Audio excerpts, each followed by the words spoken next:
اللہم صلی علی محمد وعلی آل محمد۔ کیا عورتوں کا گھر میں ڈھول ڈمکے سے میلاد کرنا جائز ہے؟ غلط ہے جی، ڈھول ڈمکے تو ویسے ہی غلط ہیں۔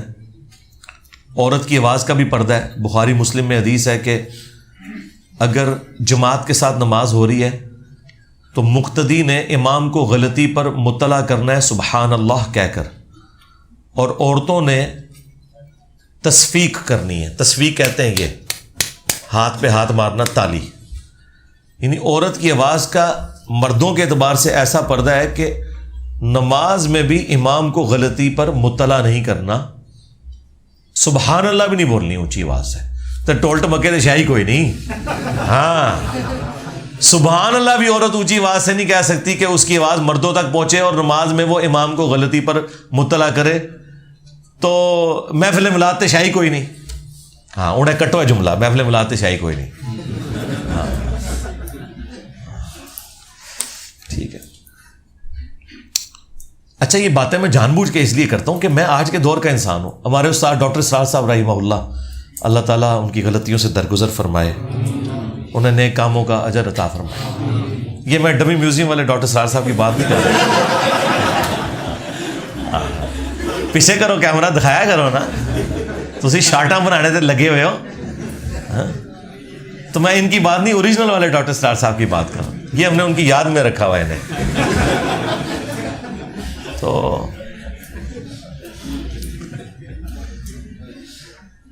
ڈاکٹر اسرار صاحب رحمہ اللہ تعالیٰ کی کافی ساری باتیں مجھے بعد میں رہ رہ کے یاد آتی ہیں۔ وہ ایک بات یہ بھی کہا کرتے تھے کہ جو بھی نبی الاسلام کے پیٹرن پہ دعوت کا کام کرے گا تو اسے ان تمام تکالیف سے گزرنا پڑے گا جن تکالیف سے اللہ کے نبی الاسلام، ان کے صحابہ اور اہل بیت گزرے ہیں علیہم السلام اجمعین ورضی اللہ عنہم اجمعین۔ تو کسی نہ کسی درجے میں۔ اور دوسرا وہ یہ بات کیا کرتے تھے، وہ کہتے تھے مجھ سے بڑے قرآن کے علماء موجود ہیں لیکن لوگ ان کی تقریر میں بھی عربی خطبے میں ہی جاتے ہیں، اور میں کوئی عالم بھی نہیں ہوں لیکن لوگ میری بات سنتے ہیں۔ وہ کہتے تھے اس لیے کہ میں MBBS ڈاکٹر ہوں، جس کی وجہ سے میرے پاس دنیاوی تعلیم ہے، اور میں آج کے دور کا انسان ہوں۔ جب میں بات کرتا ہوں تو میری آڈینس کو پتہ چل جاتا ہے کہ یہ کوئی 700-800 سال پہلے کوئی ابن تیمیہ کا شاگرد کہیں سے کوئی لمبی عمر پا کے تو بات نہیں کر رہا، یا کوئی 150 سال پہلے کوئی اشرف تھانوی صاحب کے پاس کوئی بیٹھنے والا کوئی بابا نہیں تھا کہ وہ پرانی اردو میں اور پرانی مثالوں میں باتیں کر رہا ہے، بلکہ وہ فیل کرتے ہیں کہ یہ آج کے دور کا انسان ہے۔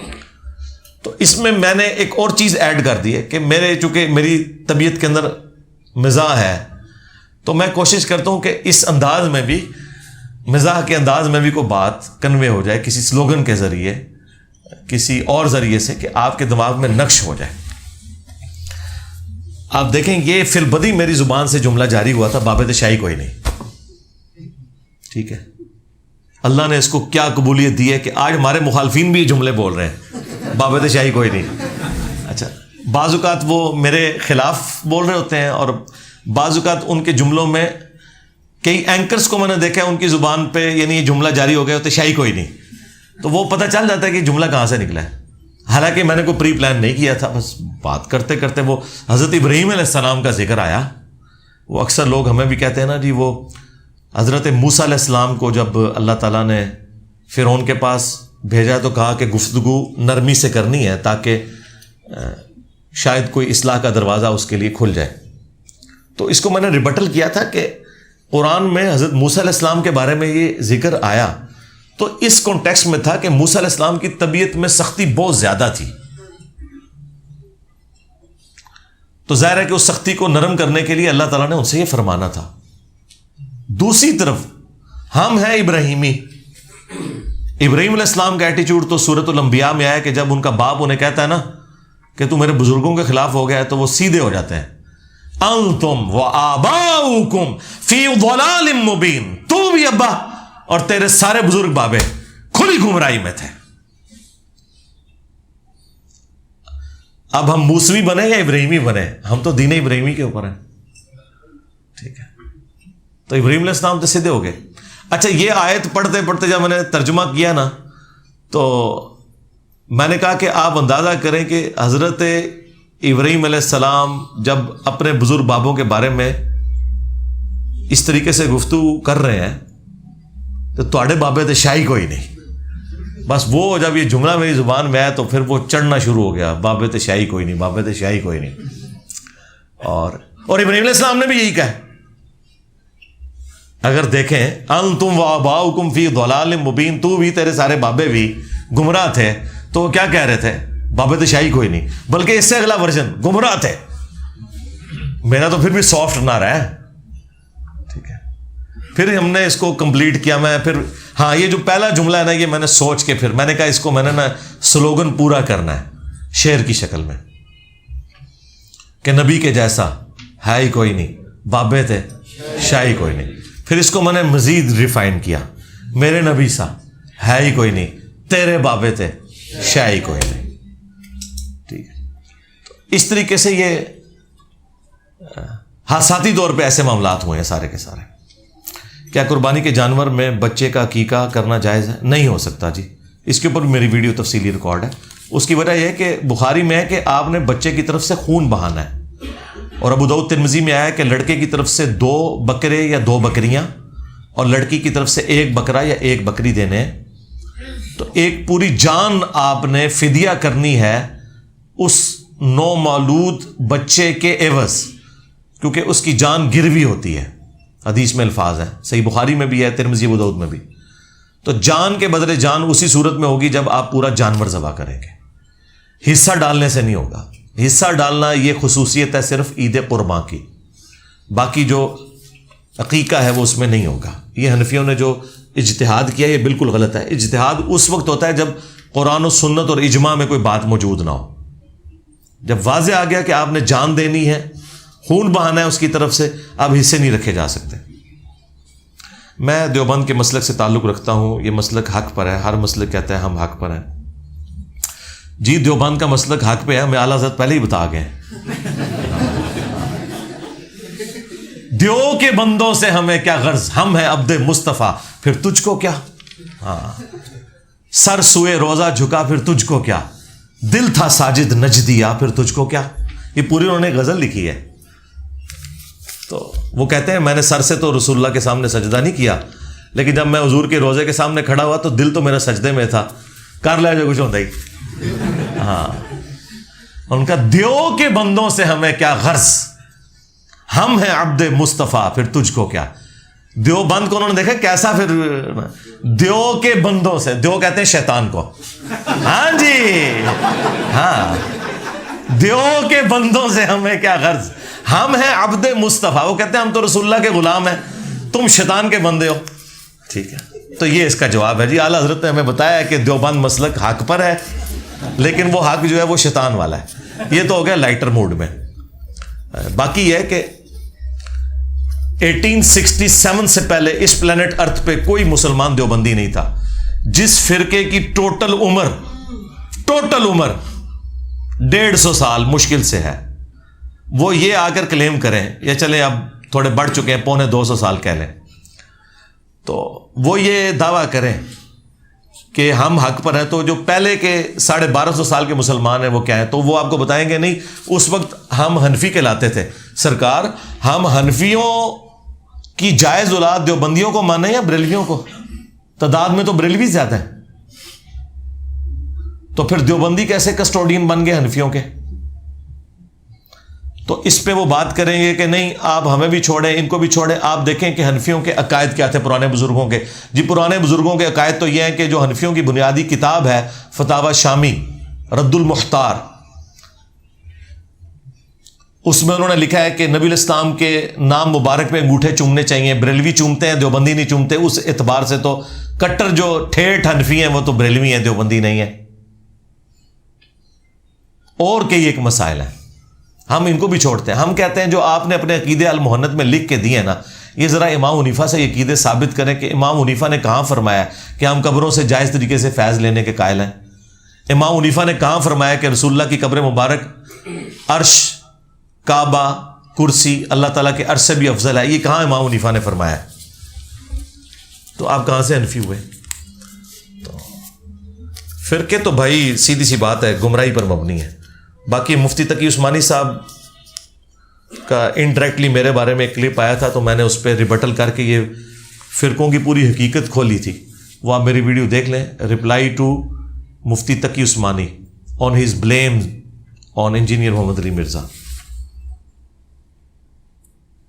آج کل ایسے مسلح آئے ہیں جن پر جانور کی تصویر چھپی ہوتی ہے. آپ کے پیچھے جو مسلح لگا ہوا ہے اس پر بھی ایک جانور کی تصویر ہے. کہ تو کو نظر آ رہی ہے جی جانور کی تصویر؟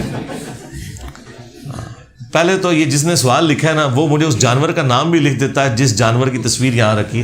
وہ پلانٹ ارتھ پہ یار ایڈے بھی تھے ان شارٹ کلپ نہ میرے کٹو اتنے جھوٹے الزام. وہ کون سا جانور ہے جو دنیا میں ایگزسٹ کرتا ہے اور وہ اس پہ تصویر بنی ہوئی ہے جی؟ تو ذرا مجھے جانور کا نام بتا دیں جی. مسئلہ تو میں آپ کو بتاتا ہوں. ہاں جی, وہ کون سا جانور ہے جس کا سوال ہے وہ ذرا مجھے بتا دے اگر یہاں بیٹھا ہوا ہے. اچھا, تو بات یہ ہے کہ جانور کی تصویر اگر مسلح پہ ہے نا تو نماز پہ کوئی فرق نہیں پڑتا. نماز میں اس وقت فرق پڑتا ہے جب رسپیکٹیبل جگہ کے اوپر جانور کی تصویر ہو, یعنی آپ سجدہ گاہ والی جگہ پہ جانور کی تصویر ہے. اگر جانور کی تصویر آپ کے پاؤں میں آ گئی ہے تو وہ تو عزت کا مقام نہیں ہے. لیکن اس کا یہ مطلب نہیں میں کہہ رہا ہوں کہ تصویروں والے آپ نے مسلح. میں تو خانہ کعبہ اور مسجد نبوی کی تصویر بھی قائل نہیں ہوں کہ مسلح پہ ہونی چاہیے, سمپل مسلح ہونا چاہیے. آپ دیکھیں ہمارے یہاں پہ جتنا یہ مسلح ہم نے قبلہ روخی بچھایا ہوا ہے نا جس کے اوپر آپ بیٹھے ہیں قالین, اس پہ بھی کوئی تصویر نہیں ہے. تو ایسا مسلح جس کے اوپر چھوٹی کوئی تصویر بنی ہوئی ہے اور وہ سجدہ گاہ کی طرف نہیں ہے, کہیں کارنر پہ ہے, پاؤں والی سائڈ کے اوپر ہے, تو اس کے اوپر کوئی شریف فتویٰ نہیں لگتا. وہ کھلونوں کے زمرے میں ہی آتی ہیں. بخاری مسلم میں موجود ہے, سیدہ عائشہ شادی کے بعد بھی گڑیوں سے کھیلا کرتی تھیں. وہ تو تصویر سے بھی اگلا ورژن ہے, وہ تو پریکٹیکلی ایک بت بن جاتا ہے. لیکن بچے تصویروں کا ادب نہیں کرتے بلکہ اٹھا کے پھینک بھی دیتے ہیں. اس طرح کی جو تصویریں نا جن کا احترام نہ کیا جا رہا ہو تو اس تصویر کی کوئی ممانعت نہیں ہے اسلام میں. اسلام میں صرف ان تصاویر کی ممانعت ہے جو عبادت کی غرض سے ہو یا رسپیکٹ کی غرض سے. صحیح حدیث اور ضعیف حدیث میں فرق کا طریقہ کیسے پتہ چلے گا؟ اس کے لیے آپ ہماری ایک ویڈیو دیکھیں, صحیح مسلم کا مقدمہ. امام مسلم نے مقدمے میں وہ تمام چیزیں بتائی ہیں. دوسری ویڈیو انٹروڈکشن آف مشکات المصابیح, اور تیسری میری ویڈیو ہے انٹروڈکشن آف حدیث کے نام سے. یہ 3 لیکچر میں نے دیے ہیں, اس میں آپ کو تفصیلی یہ پتہ چل جائے گا. ایک لے مین کے لیے یہ ہے کہ اہل سنت کے ہاں یہ 2 کتابیں جو ہے نا ایگریڈ اپون ہے, بخاری اور مسلم, اور باقی جو سنن اربع کی 4 کتابیں ہیں ان میں بھی 80% احادیث صحیح ہیں, ابو داؤد, ترمذی, نسائی, ابن ماجہ کے اندر.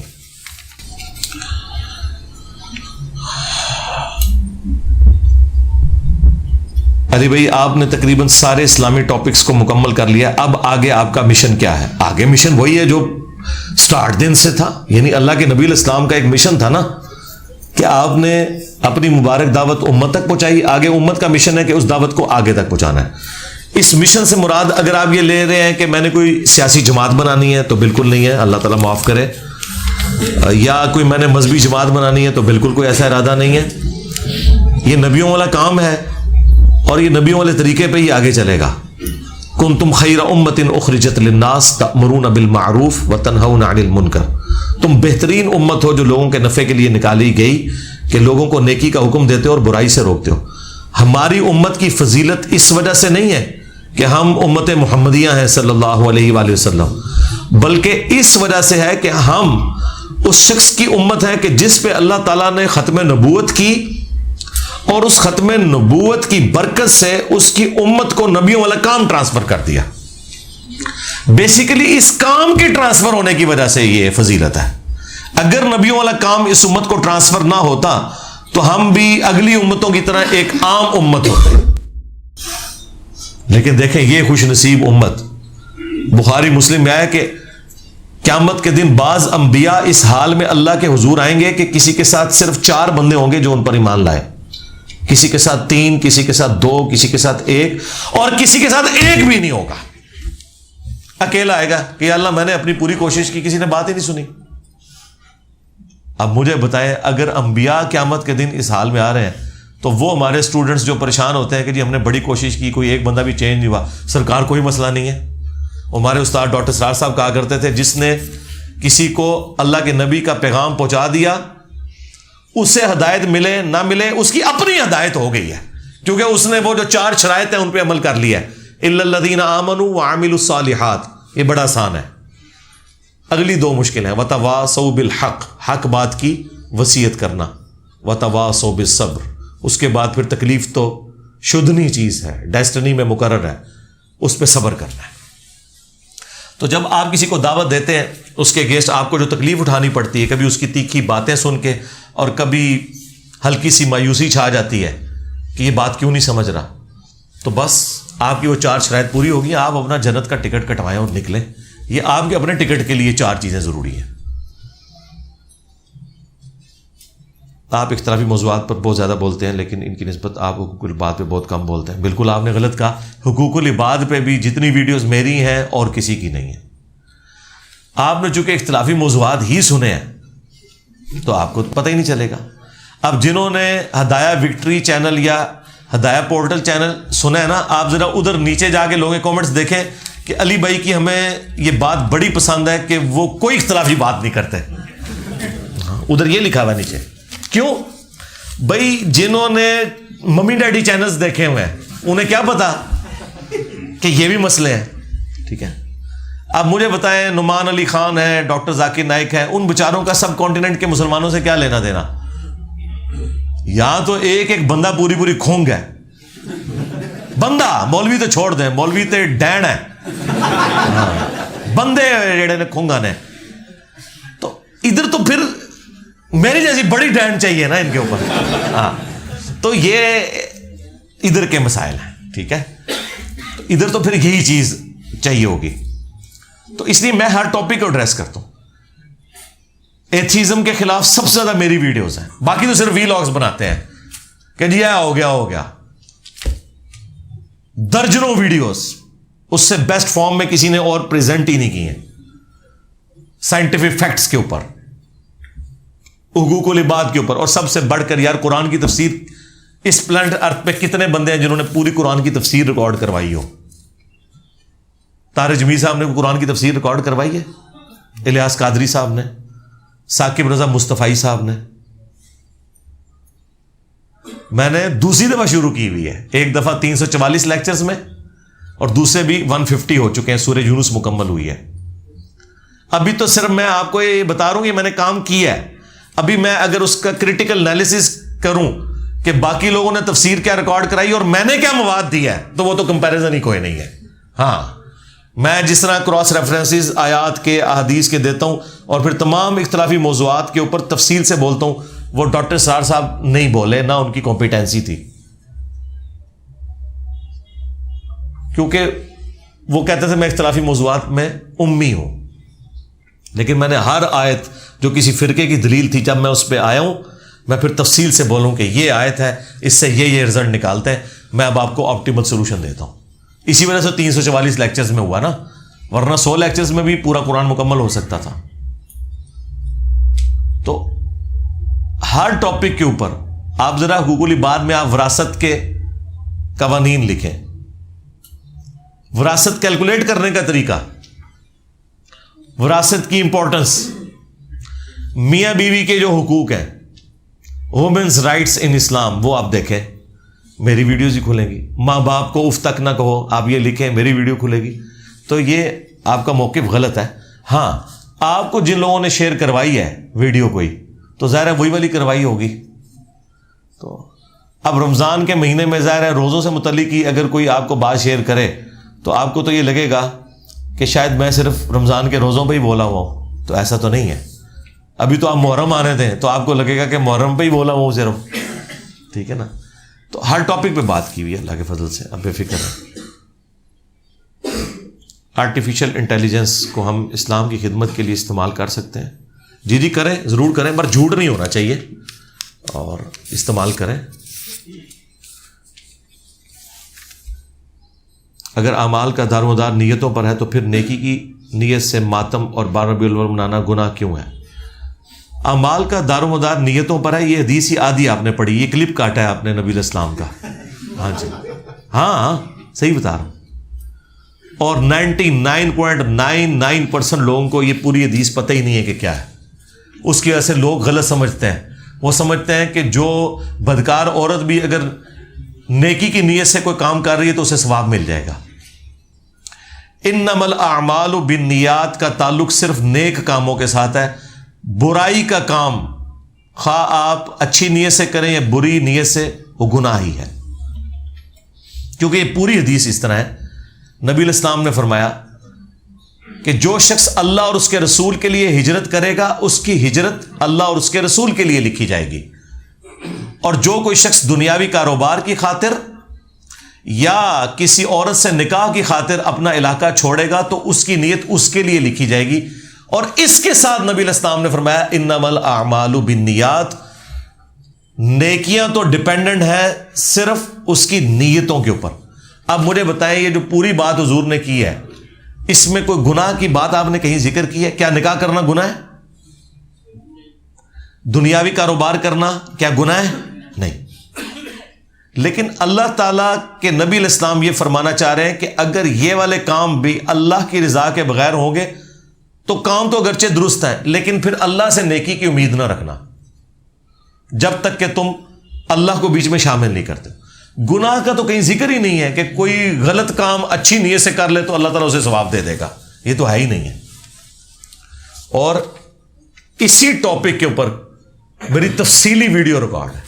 آپ یہی جا کے یوٹیوب پہ لکھیں نا رومن میں کہ اعمال کا دار و مدار نیتوں پر ہے, اچھی نیت سے برا عمل کرنا. میں نے پوری تفصیلی وہ چیزیں کی ہیں. وہ جب ہمارے ایک ایکس DGISPR تھے نا, آصف غفور صاحب, جو آج کل کور کمانڈر ہیں کوئٹہ کے, انہوں نے ایک پریس کانفرنس میں کہہ دیا تھا کہ everything is fair in love and war, محبت اور جنگ میں ہر چیز جائز ہے. تو پھر میں نے ان کو ریبٹل کیا تھا کہ یہ بالکل آپ غلط بات کر رہے ہیں.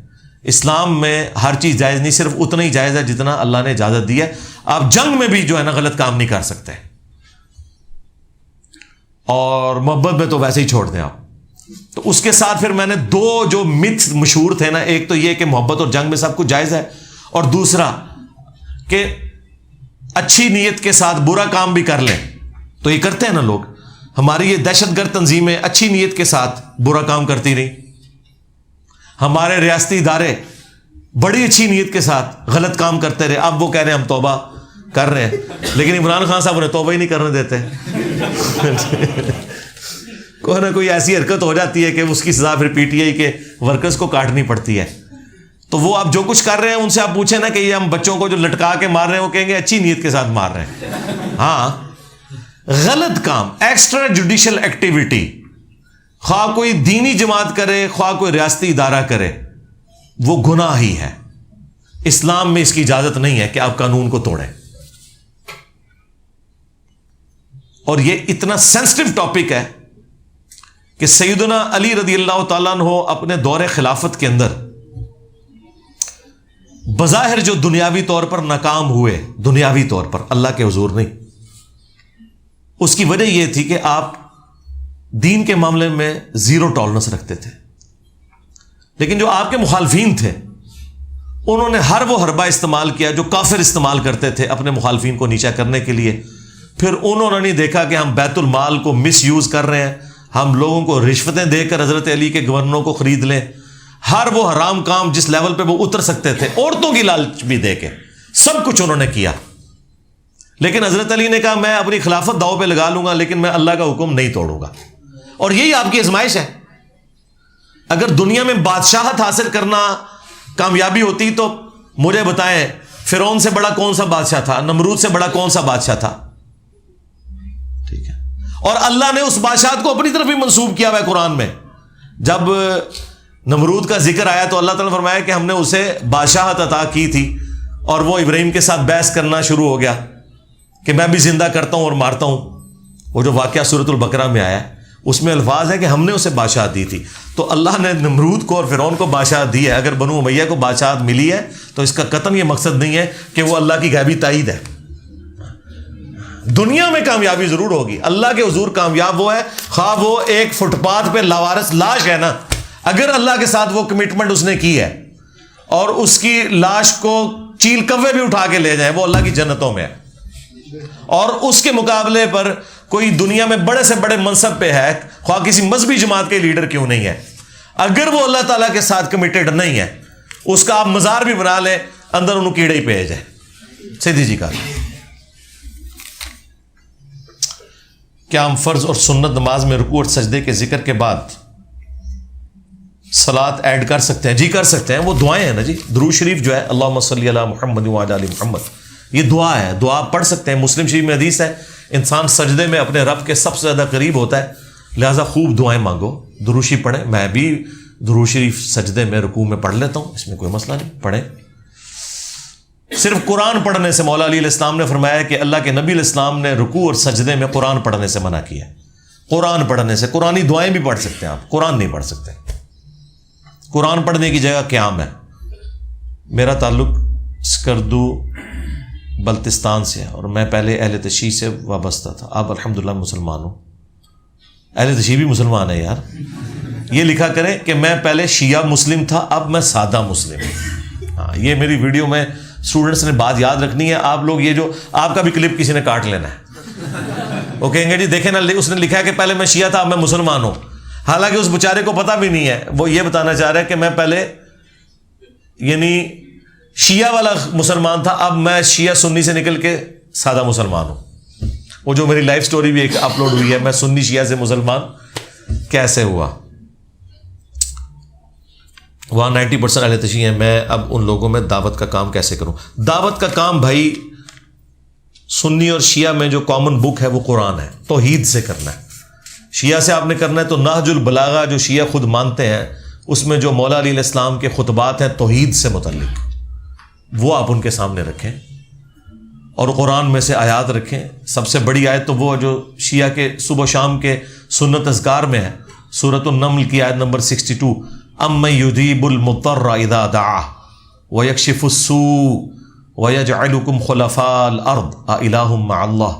بھلا بتاؤ تو کون ہے جو مصیبت اور پریشانی میں گھرے ہوئے شخص کی فریاد کو سنتا ہے اور اس سے اس کی تکلیف کو دور کر دیتا ہے اور تمہیں زمین پر اگلوں کا خلیفہ کرتا ہے؟ کیا اللہ کے ساتھ کوئی اور معبود بھی ہے؟ قلیلا ما تذکرون, بہت کم ہی نصیحت حاصل کرتے ہو. توحید ٹھیک ہوگی, باقی سارے معاملات درست ہو جائیں گے. ہمارا جو اہل تشیع سے بنیادی اختلاف ہے وہ عقیدہ توحید کے اوپر ہے. اس کے بعد عقیدہ امامت جو جس طریقے سے انہوں نے بگاڑ کے پیش کیا.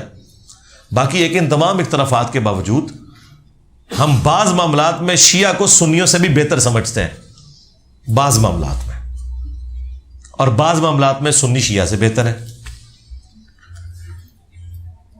اہل سنت کے ہاں خصوصاً بریلوی مکتب جو سب سے زیادہ ہے, وہ تو کوئی بھی قبر دیکھیں اس کے آگے جھک جاتے ہیں. شیعہ کی عقیدت پھر بھی صرف 12 اماموں تک ہے. اس لحاظ سے میں انہیں بہتر سمجھتا ہوں کہ انہوں نے بڑی ہستیوں کو چنا ہوا ہے. یہاں تو آپ ایک کتا بھی دفن کر دینا, اس کے اوپر بھی آپ کوئی میلہ لگا دے تو یہ ادھر بھی نذرانے چڑھا کے جائیں گے. تو اس لحاظ سے میں سمجھتا ہوں کہ شیعہ کو سمجھانا ذرا آسان ہے اس حوالے سے. پھر غدیر خم قرآن اور اہل بیت, شیعہ سے تو میں بات یہ کرتا ہوں کہ بھئی تمہارے تو غدیر خم میں قرآن اور اہل بیت ہے, تو کوئی بھی عقیدہ جو قرآن کے خلاف ہے وہ ہم نہیں مانیں گے. تو قرآن میں عقائد کی جڑ ہونی چاہیے. مصنف ابن ابی شیبہ میں پورا باب ہے رفع الیدین کی منسوخی پر. اکثر ہمارے بریلوی دیوبندی مصنف ابن ابی شیبہ تو چھوڑ دیں بھائی, ترمذی میں, سنن نسائی میں, ابو داؤد میں بھی موجود ہے. وہ باب کا مطلب یہ نہیں ہے کہ وہ امام نے اپنا عقیدہ بتایا کہ جی میرا یہ عقیدہ ہے کہ میں باب باندھ رہا ہوں. وہ باب انہوں نے باندھا ہے کہ اس سے متعلق جو روایتیں ہیں میں وہ لے کے آیا ہوں. اب امام ابو داؤد نے خود باب باندھا ہے کہ رفع الیدین کے ترک کرنے کا بیان, اور اس کے اندر وہ حدیثیں لے کے آئے اور حدیثوں کے اوپر خود جرح کر دی ہے. وہ تھوڑی منجی ٹھوکنے واسطے انہوں نے چیپٹر بندھا ہے. ہاں دیکھو نا, امام بخاری امام مسلم نے تو وہ روایتیں لی ہی نہیں ہیں جو ترک رفع الیدین پہ, کیونکہ انہیں تو پتا تھا یہ روایتیں صحیح نہیں ہیں. لیکن امام ابو داؤد نے منجی ٹھوکی کہ روایتیں رفع الیدین کی لی, پھر ترک رفع الیدین کی لی, ایک ایک روایت کے اوپر جرح کی ہے. وَلَيْسَ بِصَحِيحٍ عَلَىٰ هَٰذَا الْمَعْنَىٰ, ابن مسعود والی حدیث کے اوپر انہوں نے لکھا. وہ اس لیے چیپٹر باندھے گئے. تو میرے بھائی جو بخاری مسلم جو ایگریڈ اپان اہل سنت کی کتابیں ہیں ان کو نہیں مان رہے تو مصنف ابن ابی شیبہ تو شاہی کوئی نہیں. ہاں وہ تو اس قابل بھی نہیں کہ ان 6 کتابوں میں آ سکے. تو مصنف ابن ابی شیبہ میں تو پھر ہاتھ چھوڑ کے بھی روایت موجود ہے نماز پڑھنے کی, اور وہ صحیح سند سے ہے. اس کے اوپر کیا یہ عمل کر رہے ہیں؟ یہ روایتیں ساری کمزور ہیں جی. میں نے اس کے اوپر جب رفع الیدین پہ 70B مسئلہ ریکارڈ کروایا تھا اس میں بھی میں نے بتایا تھا کہ آپ نے نیٹی گریٹیز میں پڑھنا ہے نا تو ایک کتاب ہمارے استاد شیخ زبیر لزئی رحمہ اللہ نے لکھی ہے, نور العینین, آلموسٹ 500 صفحوں کی کتاب ہے. اس کا PDF رکھا ہے ahlsunnatpak.com پہ. اس میں جو چھوٹے چھوٹے چوہے جو مختلف جگہوں سے لے آتے ہیں نا ان کے بھی جواب انہوں نے دے دیے. حالانکہ اس کی ضرورت نہیں تھی لیکن انہوں نے کہا چلو. میں نے تو پوری ڈاکٹرن کلیئر کی ہے 8 علمی پوائنٹس کی شکل میں 2.25 گھنٹے میں. 70B مسئلہ رفع الیدین سے متعلق فرقہ وارانہ نظریات کا تحقیقی جائزہ. ایک عام جو مسلمان ہے نا, جانور نہیں ہے انسان ہے, اس کے لیے وہ لیکچر کافی ہے. اگر امام حنیفہ نے اس دور میں اتنے غلط طریقے نکالے تو ان کے خلاف اس دور میں کھڑا کیوں نہیں؟ جی کھڑا ہوا نا جی. مصنف ابن ابی شیبہ میں پورا چیپٹر ہے کتاب الرد علی ابی حنیفہ. کھڑے ہوئے ہیں لوگ اور لوگوں نے امام حنیفہ کا رد کیا. سب سے بڑا رد تو یہ ہے کہ امام حنیفہ سے کسی محدث نے کوئی حدیث نہیں لی. یہ تھوڑا بائیکاٹ ہے جی. آج کہہ رہے ہیں جی سارے مولویوں نے انجینئر کا بائیکاٹ کیا ہوا ہے. ہاں پبلک نے نہیں کیا, مولویوں نے کیا. اور مولوی بھی سارے نہیں, کچھ چھپ چھپا کے منہ ملتے بھی نہیں, سارے نہیں. ہاں تو عوام نے تو کر دیا ان کا بائیکاٹ. تو اس زمانے میں بھی تھا نا. دیکھیں آپ بخاری سے لے کے ابن ماجہ تک کسی حدیث کی کتاب میں امام حنیفہ سے کوئی حدیث نہیں لی. اسی وجہ سے کہ حدیث کی فیلڈ میں اس زمانے کے لوگ انہیں کمزور سمجھتے تھے. بلکہ احمد بن حنبل نے تو ان کا نام اتنی تحقیر سے لیا ہے. میں نے مسئلہ 197 ریکارڈ کرایا ہے اماموں کی گستاخی کا الزام. وہ آپ دیکھیں, اس میں میں نے وہ امیج بھی دکھایا ہے کہ امام حنیفہ کے بارے میں جو احمد بن حنبل کا جو بیٹا ہے, یعنی وہ روایت بیان کر رہا ہے تو وہ احمد بن حنبل جب امام حنیفہ کا نام لیتے ہیں تو کہتے ہیں ابو فلانا, اور نام بھی نہیں لیتے اتنی تحقیر کے ساتھ. تو وہ پوچھتے ہیں یہ فلانا کس کو کہہ رہے ہیں؟ ان کا جی وہ نعمان ابن ثابت کو, ابو حنیفہ کو. اور یہاں آپ کو پتا کیا پڑھایا ہوا جی؟ ایک امام جب دوسرے کی قبر پہ جاتا تھا رفع دین ہی چھاڑ دینا سی, اور چھاڑ دے ہوئے اور جڑے نہ ہی بگاڑ کے لوڑ انہوں نے رفع دین چڑھ رہے ہیں, کہانیاں بنائی ہیں جی.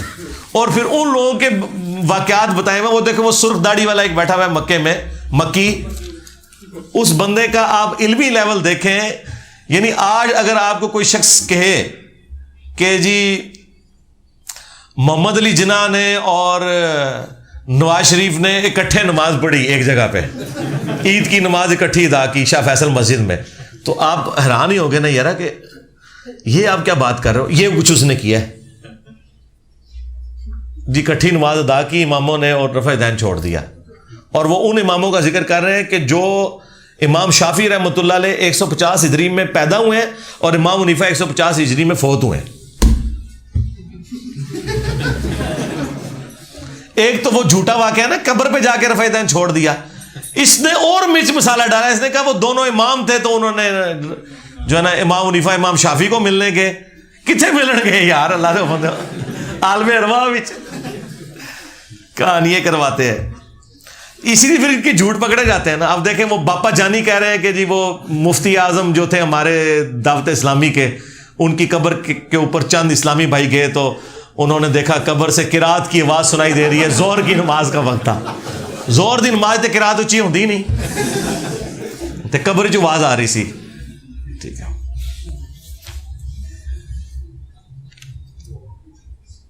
ہمیں کچھ بھائی کہتے ہیں کہ حضرت علی حضرت معاویہ کا معاملہ اسلام کا تاریخی معاملہ. نہیں جی, تاریخی معاملہ نہیں ہے. انہی بھائیوں نے ہی آپ کو بتایا ہوا ہے کہ نبی الاسلام کی حدیث ایک مرفوع مشکات کے اندر اور مسند احمد کے اندر, اس کی سند میں کلام ہے لیکن بعض محدثین اسے صحیح سمجھتے ہیں. اور جو صحیح سند ہے فضائل صحابہ احمد بن حنبل کی کتاب میں موقوفاً مولا علی سے ہے کہ حضرت علی کی وجہ سے 2 فرقے جہنم میں جائیں گے, ایک محبت میں غلوف کر کے, ایک دشمنی میں. تو آپ کیا سمجھتے ہیں کہ یہ معاملہ فروئی رہ جاتا ہے جب آپ کی جہنم اور جنت کا فیصلہ ہو رہا ہو؟ اور پھر اسپیسیفکلی آپ نے جس جنگ کا ذکر کیا اس کے بارے میں تو بخاری میں حدیث ہے 2812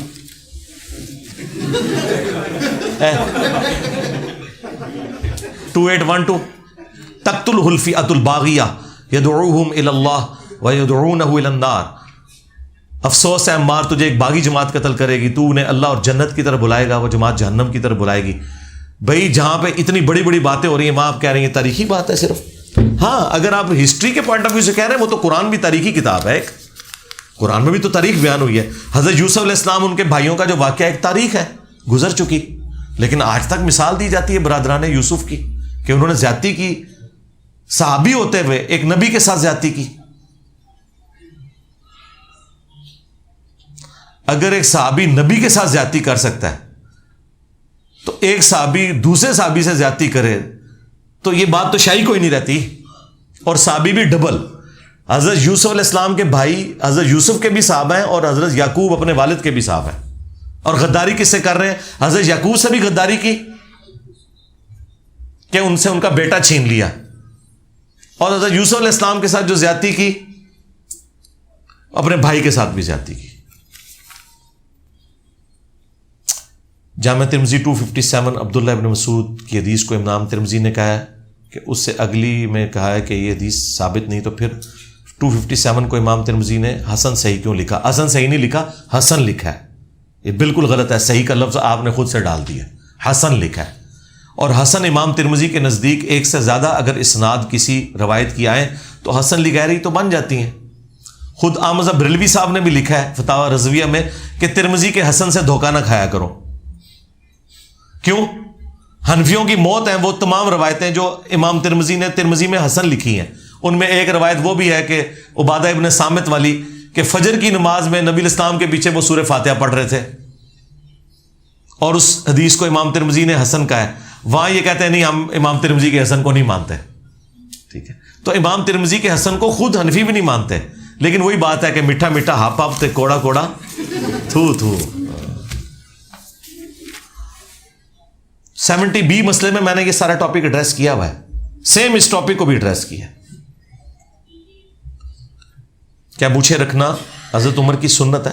مونچھیں رکھنا نبی اسلام کی بھی سنت ہے. نبی اسلام نے بھی مونچھیں رکھی ہیں لیکن پست. بخاری میں آتا ہے کہ کھال نظر آتی تھی پیچھے کی سفیدی، جس طرح میری ہے. مونچھیں چٹ کرنا ثابت کوئی نہیں ہے. امام مالک تو بہت غلو کرتے ہیں اس مسئلے میں. الموطا امام مالک میں انہوں نے لکھا ہے کہ مونچھیں صاف کرنا یہ مصلح کرنا ہے. صحابہ سے تابعین سے ثابت نہیں مونچھیں صاف کرنا. تبع تابعین میں ہیں سفیان بن عیینہ، انہوں نے کیا، اس وجہ سے ہم اسے جائز سمجھتے ہیں. لیکن افضل یہ ہے کہ مونچھیں اتنی ضرور ہوں کہ آپ کی پیچھے کی سفیدی نظر آئے. یہ پس تو افضل ترین ہے. بڑی بھی آپ مونچھیں رکھ سکتے ہیں، اوپر کی لائن نظر آئے، پانی پیتے ہوئے بیچ میں نہ آ جائیں. سائڈ سے مونچھوں کو تاؤ دینا بھی حضرت عمر سے ثابت ہے، وہ آپ کر سکتے ہیں، کیوں نہ رکھیں.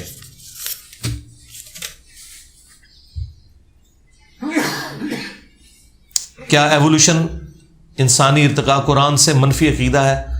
کچھ تو قرآن سے میچ کرتا ہے، کچھ منفی ہے. جو یہ کہتا ہے نا بندروں میں سے انسان بن گئے، اس سے ہمیں اختلاف ہے. باقی ارتقاء تو ہوئی ہے جی، ظاہر ہے. 8 سے 1000 سال پہلے کا انسان تو بوئنگ 747 نہیں بنا سکا نا. یہ آج کے انسان کی اللہ نے ایوولوشن کروائی ہے کہ اس کا دماغ اتنا رائز کیا. ایوولوشن ان اسلام لکھیں، میری ویڈیو کھلے گی اس حوالے سے. جو آیات قرآن میں موجود ہیں وہ میں نے ڈسکس کی ہیں.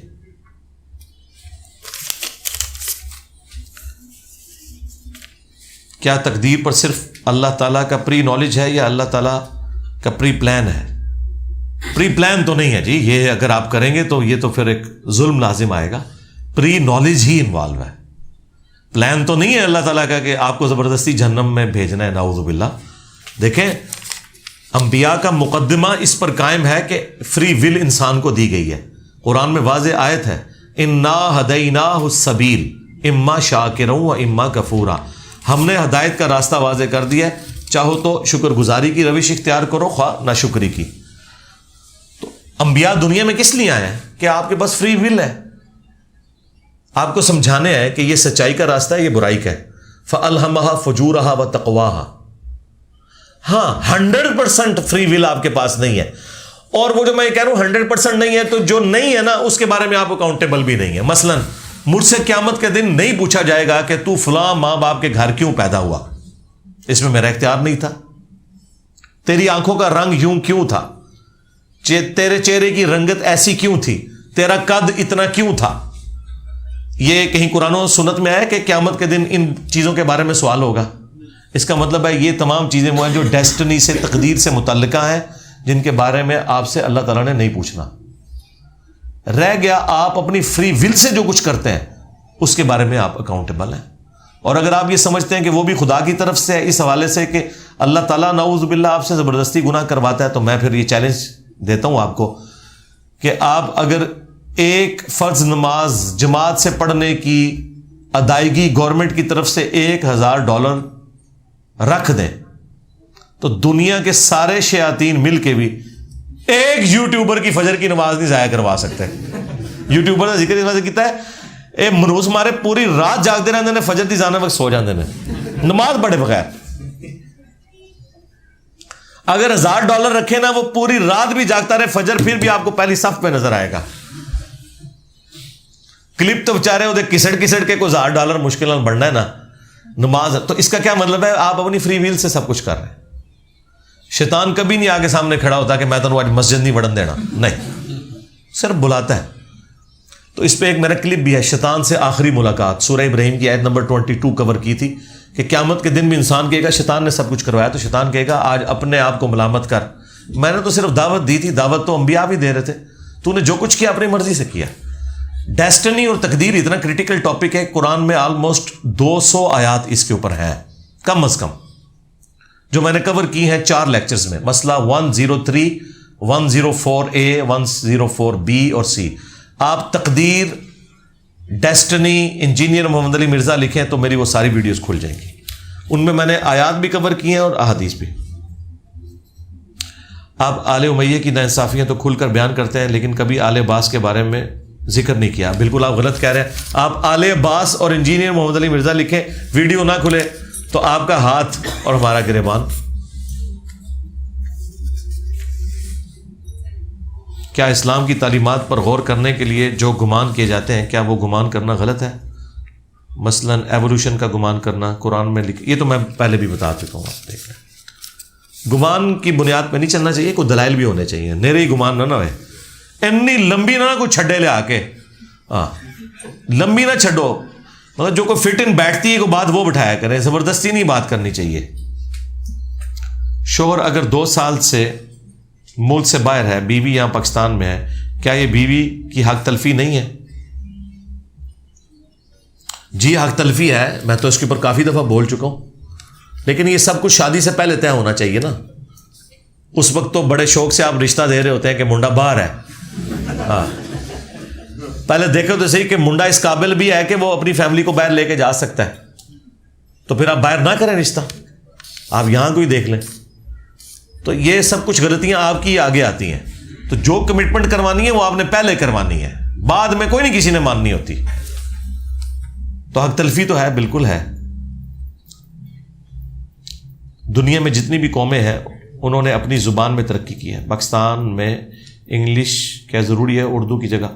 دیکھیں یہ بات آپ کی ٹھیک ہے، ترقی کرنے کے لیے اپنی زبان، لیکن میں اس کے ساتھ بھی ایگری نہیں کرتا کہ صرف اپنی زبان میں ترقی کی ہے۔ ظاہر ہے کہ انیشلی تو نالج انہوں نے گین کیا ہے دوسری زبانوں سے بھی، بعض اوقات ٹرانسلیٹ بھی کروائیں کتابیں، بعض اوقات علم بھی حاصل کیا۔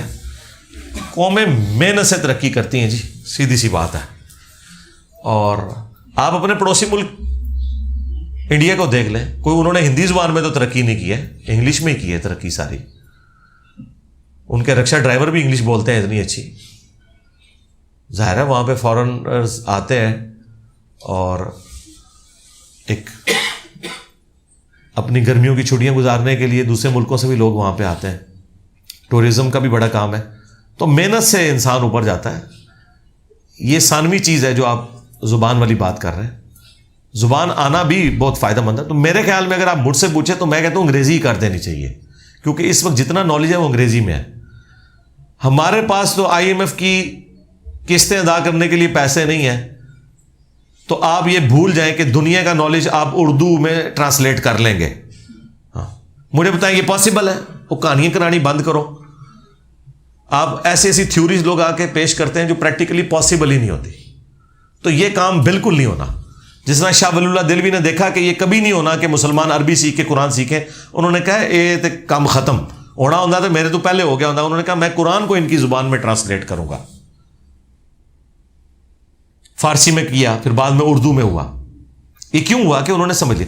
اس طرح یہاں پہ وائس ورسا ہے کہ یہ چیز اب کنکلوڈڈ ہے کہ اتنا علم انگلش میں جا چکا ہے کہ اسے اردو میں ٹرانسلیٹ کرنے کے لیے ہمارے پاس بجٹ نہیں ہے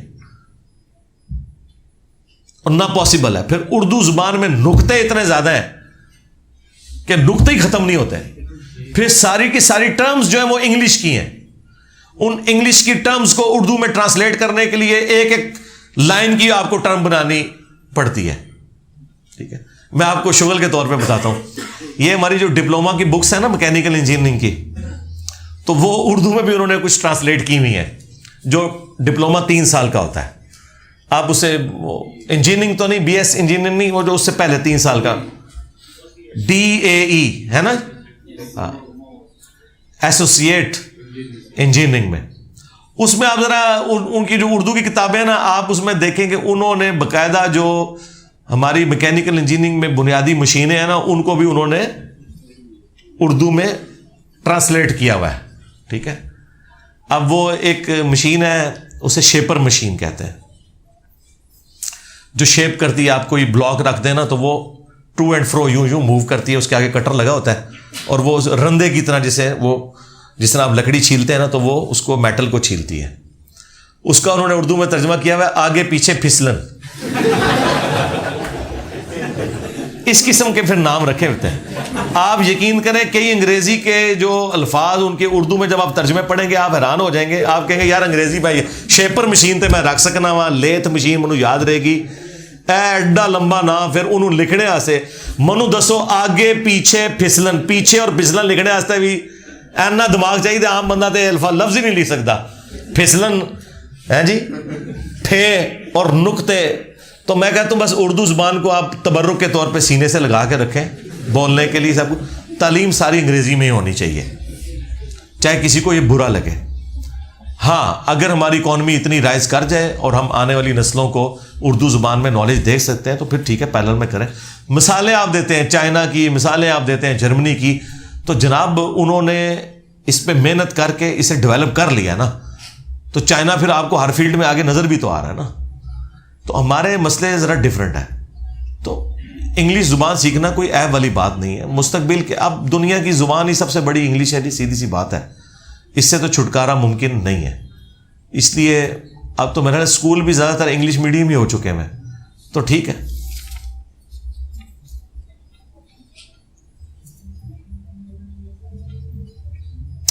بخاری کی حدیث میں کہ آپ علیہ السلام کا جسم مبارک تعمیر کعبہ کے وقت ننگا ہو گیا تھا اور پھر آپ بے ہوش ہو گئے تھے. ہاں جی, بخاری میں موجود ہے. اب اس ننگا ہونے سے مراد آپ وہ والا ننگا ہونا مراد نہ لیں. آج بھی آپ عربیوں کو دیکھیں نا, وہ جو انہوں نے اپنی بڑے بڑے وہ جبے پہنے ہوتے ہیں نا, اس کے نیچے انہوں نے پجامے یا وہ انڈر ویئر یا شارٹس پہنی ہوئی ہوتی ہیں. یا ننگا ہونے سے مراد 100% ننگا ہونا نہیں ہے. ننگا ہونے سے مراد ران تک کا کھلنا ہے. وہ تو عام واقعات میں بھی نبی علیہ السلام کبھی گھوڑے پہ بیٹھے ہیں تو آپ کی تہمت کبھی ہوا سے ہلی اور آپ کی یہ ران کھل گئی وقتی طور پہ, پھر آپ نے اس کو ڈھانپ لیا. اس طرح ننگے ہونے سے مراد وہ ایگزیکٹلی وہ والا ننگا ہونا آپ مراد نہیں ہے جو جس طرح شیعہ حضرات یہ بخاری کی حدیث کے اوپر تان کرتے ہیں, یہ ایسا نہیں ہے. مولدین کے بہت سارے اعتراضات ہیں, کم عمری میں شادی. مولدین کے والے سے بھائی میں آپ کو پہلے ایک ویڈیو ریکارڈ کروا کے انگلش سب ٹائٹل کے ساتھ دے چکا ہوں. ایتھیسٹ سے متعلق 10 کوسچنس ہم نے ڈاکٹرن کلیئر کرنی ہے. ہاں, کم عمر کی شادی صحیح ہے غلط ہے یہ بات کی چیز ہے. پہلی چیز یہ ہے کہ وہ خدا کو مانتے ہیں یا نہیں مانتے. جب خدا کو مانتے ہیں پھر خدا کی ول ہوگی. یہ نہیں ہوگا کہ کسی مولد نے آپ کو کہنا ہے کہ یہ کتنا بڑا ناانصافی کا نظام ہے کہ پریگنینسی کی تکلیف ہمیشہ عورت کو کاٹنی پڑتی ہے. ہونا تو چاہیے کہ ایک دفعہ مرد پریگننٹ ہو ایک دفعہ عورت ہو. اور علی بھائی اس کے اوپر ایک ویڈیو ریکارڈ کروائے آپ. میں کہ تو ریکارڈ کراواں, ول آف گاڈ ہے. ہاں, لا یسأل عما یفعل وہم یسألون. اللہ کو کوئی نہیں پوچھ سکتا کہ اس نے یہ کیوں کیا, اللہ سب کو پوچھ سکتا ہے. اللہ کیا پیغمبروں کا محتاج ہے اپنی دعوت پہنچانے کے لیے؟ تو اس نے پیغمبر کیوں بھیجے دنیا میں؟ اللہ کی یہ ول تھی کہ انسان کو تبلیغ کرے اور تعارف کروائے خدا کا. ورنہ قرآن میں سورہ شعراء کے سٹارٹ میں ہے ہم چاہیں تو آسمان سے ایک نشانی ایسی نازل کریں کہ سب کے سب لوگ ایمان لے آئیں. ہاں، جب حضور علیہ السلام اس حوالے سے دکھی ہوتے تھے کہ لوگ بات کیوں نہیں سنتے، تو اللہ نے بارہا قرآن میں کہا ہم چاہیں تو آنے واحد میں لوگوں کو ہدایت دے دیں اگر زبردستی دینی ہو. تو آپ اس بات کو سمجھیں. ایتھیسٹ سے متعلق 10 کوسچنز میں نے ڈاکٹرین کلیئر کر دیے، اس کے بعد 1,00,000 کوسچن بھی اس کے اندر ہی لائی کریں گے. پاکستان میں ہر سال تقریباً 5,000 سے زیادہ بچے تھیلیسیمیا کا شکار ہوتے ہیں. شادی سے پہلے ٹیسٹ کرانے کی ضرورت؟ جی بالکل ہونا چاہیے ٹیسٹ. اب تو ضرور، اب چونکہ ہمیں سائنس نے اس چیز کی سمجھ دے دی ہے تو بالکل ٹیسٹ ہونا چاہیے. لیکن وہی بات ہے، وہ ٹیسٹ پھر جعلی بھی میڈیکل رپورٹیں پتہ چلنا شروع ہو جائیں گی. میں میکینیکل انجینئرنگ میں کام کر رہا ہوں، سگریٹ فیکٹری میں کام کرنا کیسا ہے؟ بالکل کام نہیں کرنا جی سگریٹ فیکٹری میں. ہاں جی، کل کو کوئی شخص کہے کہ میں وہ شراب والی فیکٹری میں کام کروں، سگریٹ بھی آلموسٹ وہی چیز ہے جی. قرآن میں واضح ہے وَلَا تُلْقُوا بِأَيْدِيكُمْ إِلَى التَّهْلُكَةِ، اپنے آپ کو اپنے ہاتھوں سے ہلاک مت کرو. سگریٹ تو بالکل منع ہے اسلام میں، گناہ ہے. کیا رفع الیدین کے بغیر بھی نماز ہوتی ہے؟ نہیں ہوتی جی. کوئی مسلمان بغیر رفع الیدین کے نماز نہیں پڑھتا. حنفی بھی رفع الیدین کرتے ہیں، پہلا تو کرتے ہیں نا. چڑ تو ان کو بعد والے کے ساتھ ہے. تو رفع الیدین کے ساتھ ہی نماز پڑھنی ہے، سنت کے مطابق نماز یہی ہے. باقی 70B مسئلہ دیکھ لیں. علی بھائی دکان پر نماز پڑھنا ٹھیک ہے؟ نہیں ٹھیک. اگر دکان پہ 2-3 لوگ ہیں تو ظہر کی نماز کسی مسجد میں 1 بجے ہوتی ہے، کسی میں 1:30 بجے. عصر کی بھی ٹائمنگ مختلف ہوتی ہے. تو ایک مسجد میں ایک جماعت سے نماز پڑھ رہا ہے، دوسری مسجد میں دوسرا پڑھ رہا ہے، ادھر ہی نماز پڑھنے کی کوئی ضرورت نہیں ہے. اور اگر یہ فیسلٹی اویلیبل نہیں ہے تو تھوڑی دیر کے لیے آپ، اگر یہاں میں آپ کو جیلم میں کئی مساجد دکھاؤں گا جن میں لوگ نماز پڑھنے آتے ہیں اور ان کے پاس دکانیں وہاں پہ موجود ہیں، وہاں وہ باقاعدہ ایک ڈسپلے لگا جاتے ہیں کہ وقفہ برائے نماز ظہر. بس کوئی فرق نہیں پڑتا.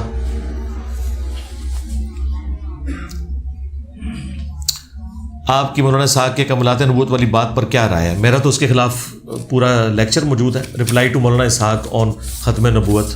میں تو ایگری نہیں کرتا ہوں. ابن ابی شیبہ میں ایسی روایت ہے کہ ابن زبیر بازو میں کسی تکلیف زخم کی وجہ سے ہاتھ چھوڑ کر نماز پڑھتے تھے. بالکل جھوٹ ہے جی. ایک کولو ہی کسی نے بڑھاتا جی. ہاں، اس کے الٹ موجود ہے. لا جی پھر نویں گل ہے. اس کے الٹ لکھا ہوا ہے کہ امام حنیفہ کے جو دادا استاد تھے نا، ابراہیم نخعی، جس کے اوپر پورے فقہ حنفی کھڑی ہوئی ہے، ابراہیم نخعی جو ہے وہ رفع الیدین نہیں کرتے تھے، اور لیکن نماز ہاتھ چھوڑ کے پڑھتے تھے. تو ایک دفعہ انہوں نے ہاتھ باندھ کے نماز پڑھی تو ان کے ساتھیوں نے پوچھا کہ ہم نے آپ کو ہاتھ باندھ کے نماز پڑھتے ہوئے دیکھا. تو انہوں نے کہا میرے ہاتھ میں نا زخم تھا، اس کی وجہ سے مجھے ہاتھ باندھنے پڑے، کھولنے سے مجھے تکلیف ہو رہی تھی. یہ دیکھو نا، آج بھی جس کی بازو ٹل جائے تو وہ ایسے ہی رکھتا ہے نا ہاتھ. الٹ گل یہی ہے کہ ایک بندے نے ہاتھ باندھ کے نماز اس وجہ سے پڑھی کہ وہ بچارے دے ہاتھ وچ کوئی مسئلہ سی، کھولنے والی کوئی نہیں گل.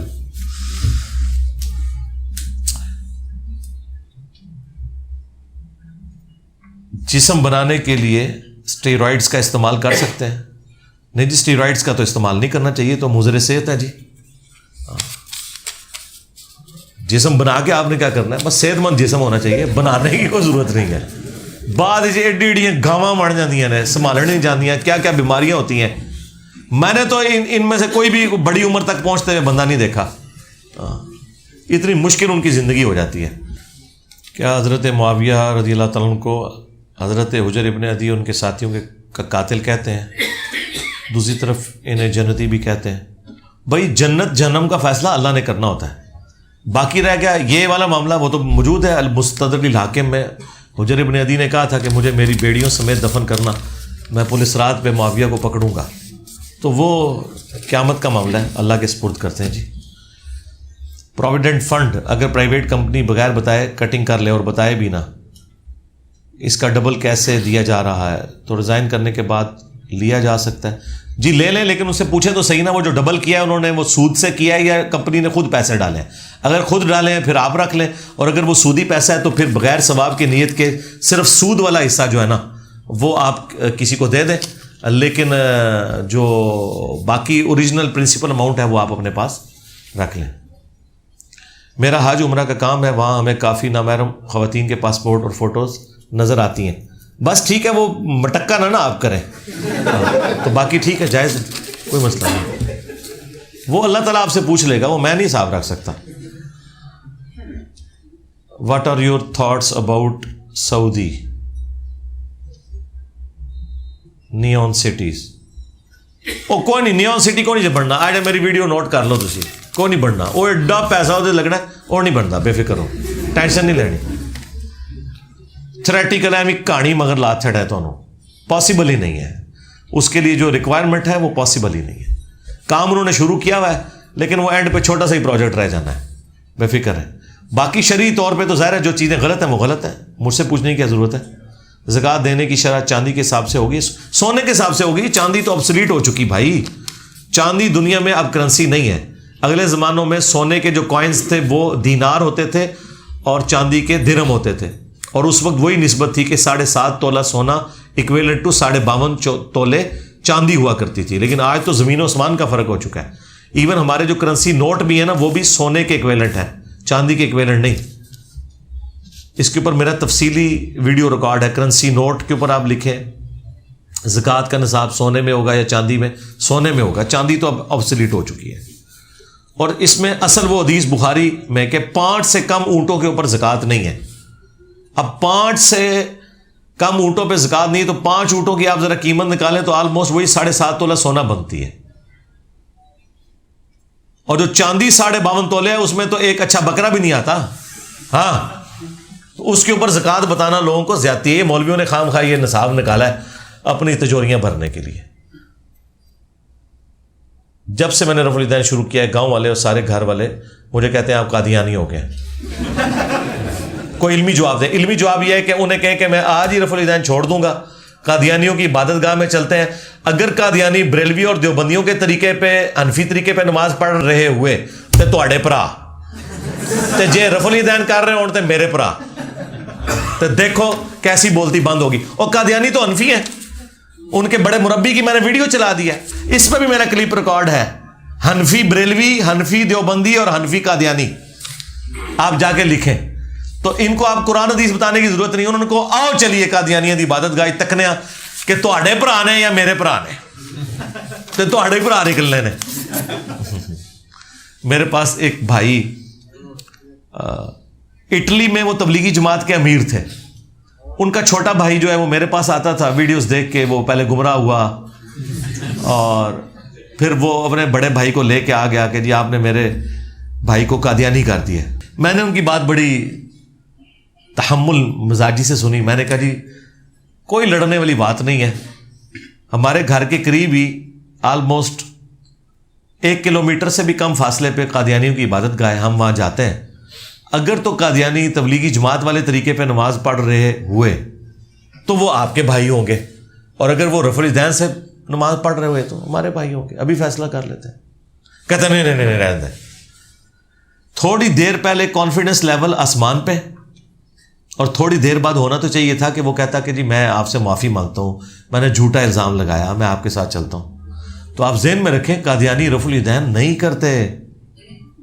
قادیانی بریلوی اور دیوبندیوں کے طریقے پہ نماز پڑھتے ہیں, اس طریقے پہ نہیں پڑھتے جو بخاری مسلم میں آئے. مکان گروی لینا کیسا ہے؟ میں نے مکان گروی, مالک ساتھ میں 500 ماہانہ لے رہا ہے. نہیں وہ اس طرح نہیں ہوگا بھائی. گروی مکان جب آپ کسی کے پاس رکھوائیں گے نا, تو جس کے پاس آپ نے مکان گروی رکھا ہے نا, وہ اس مکان سے کوئی نفع نہیں لے سکتا.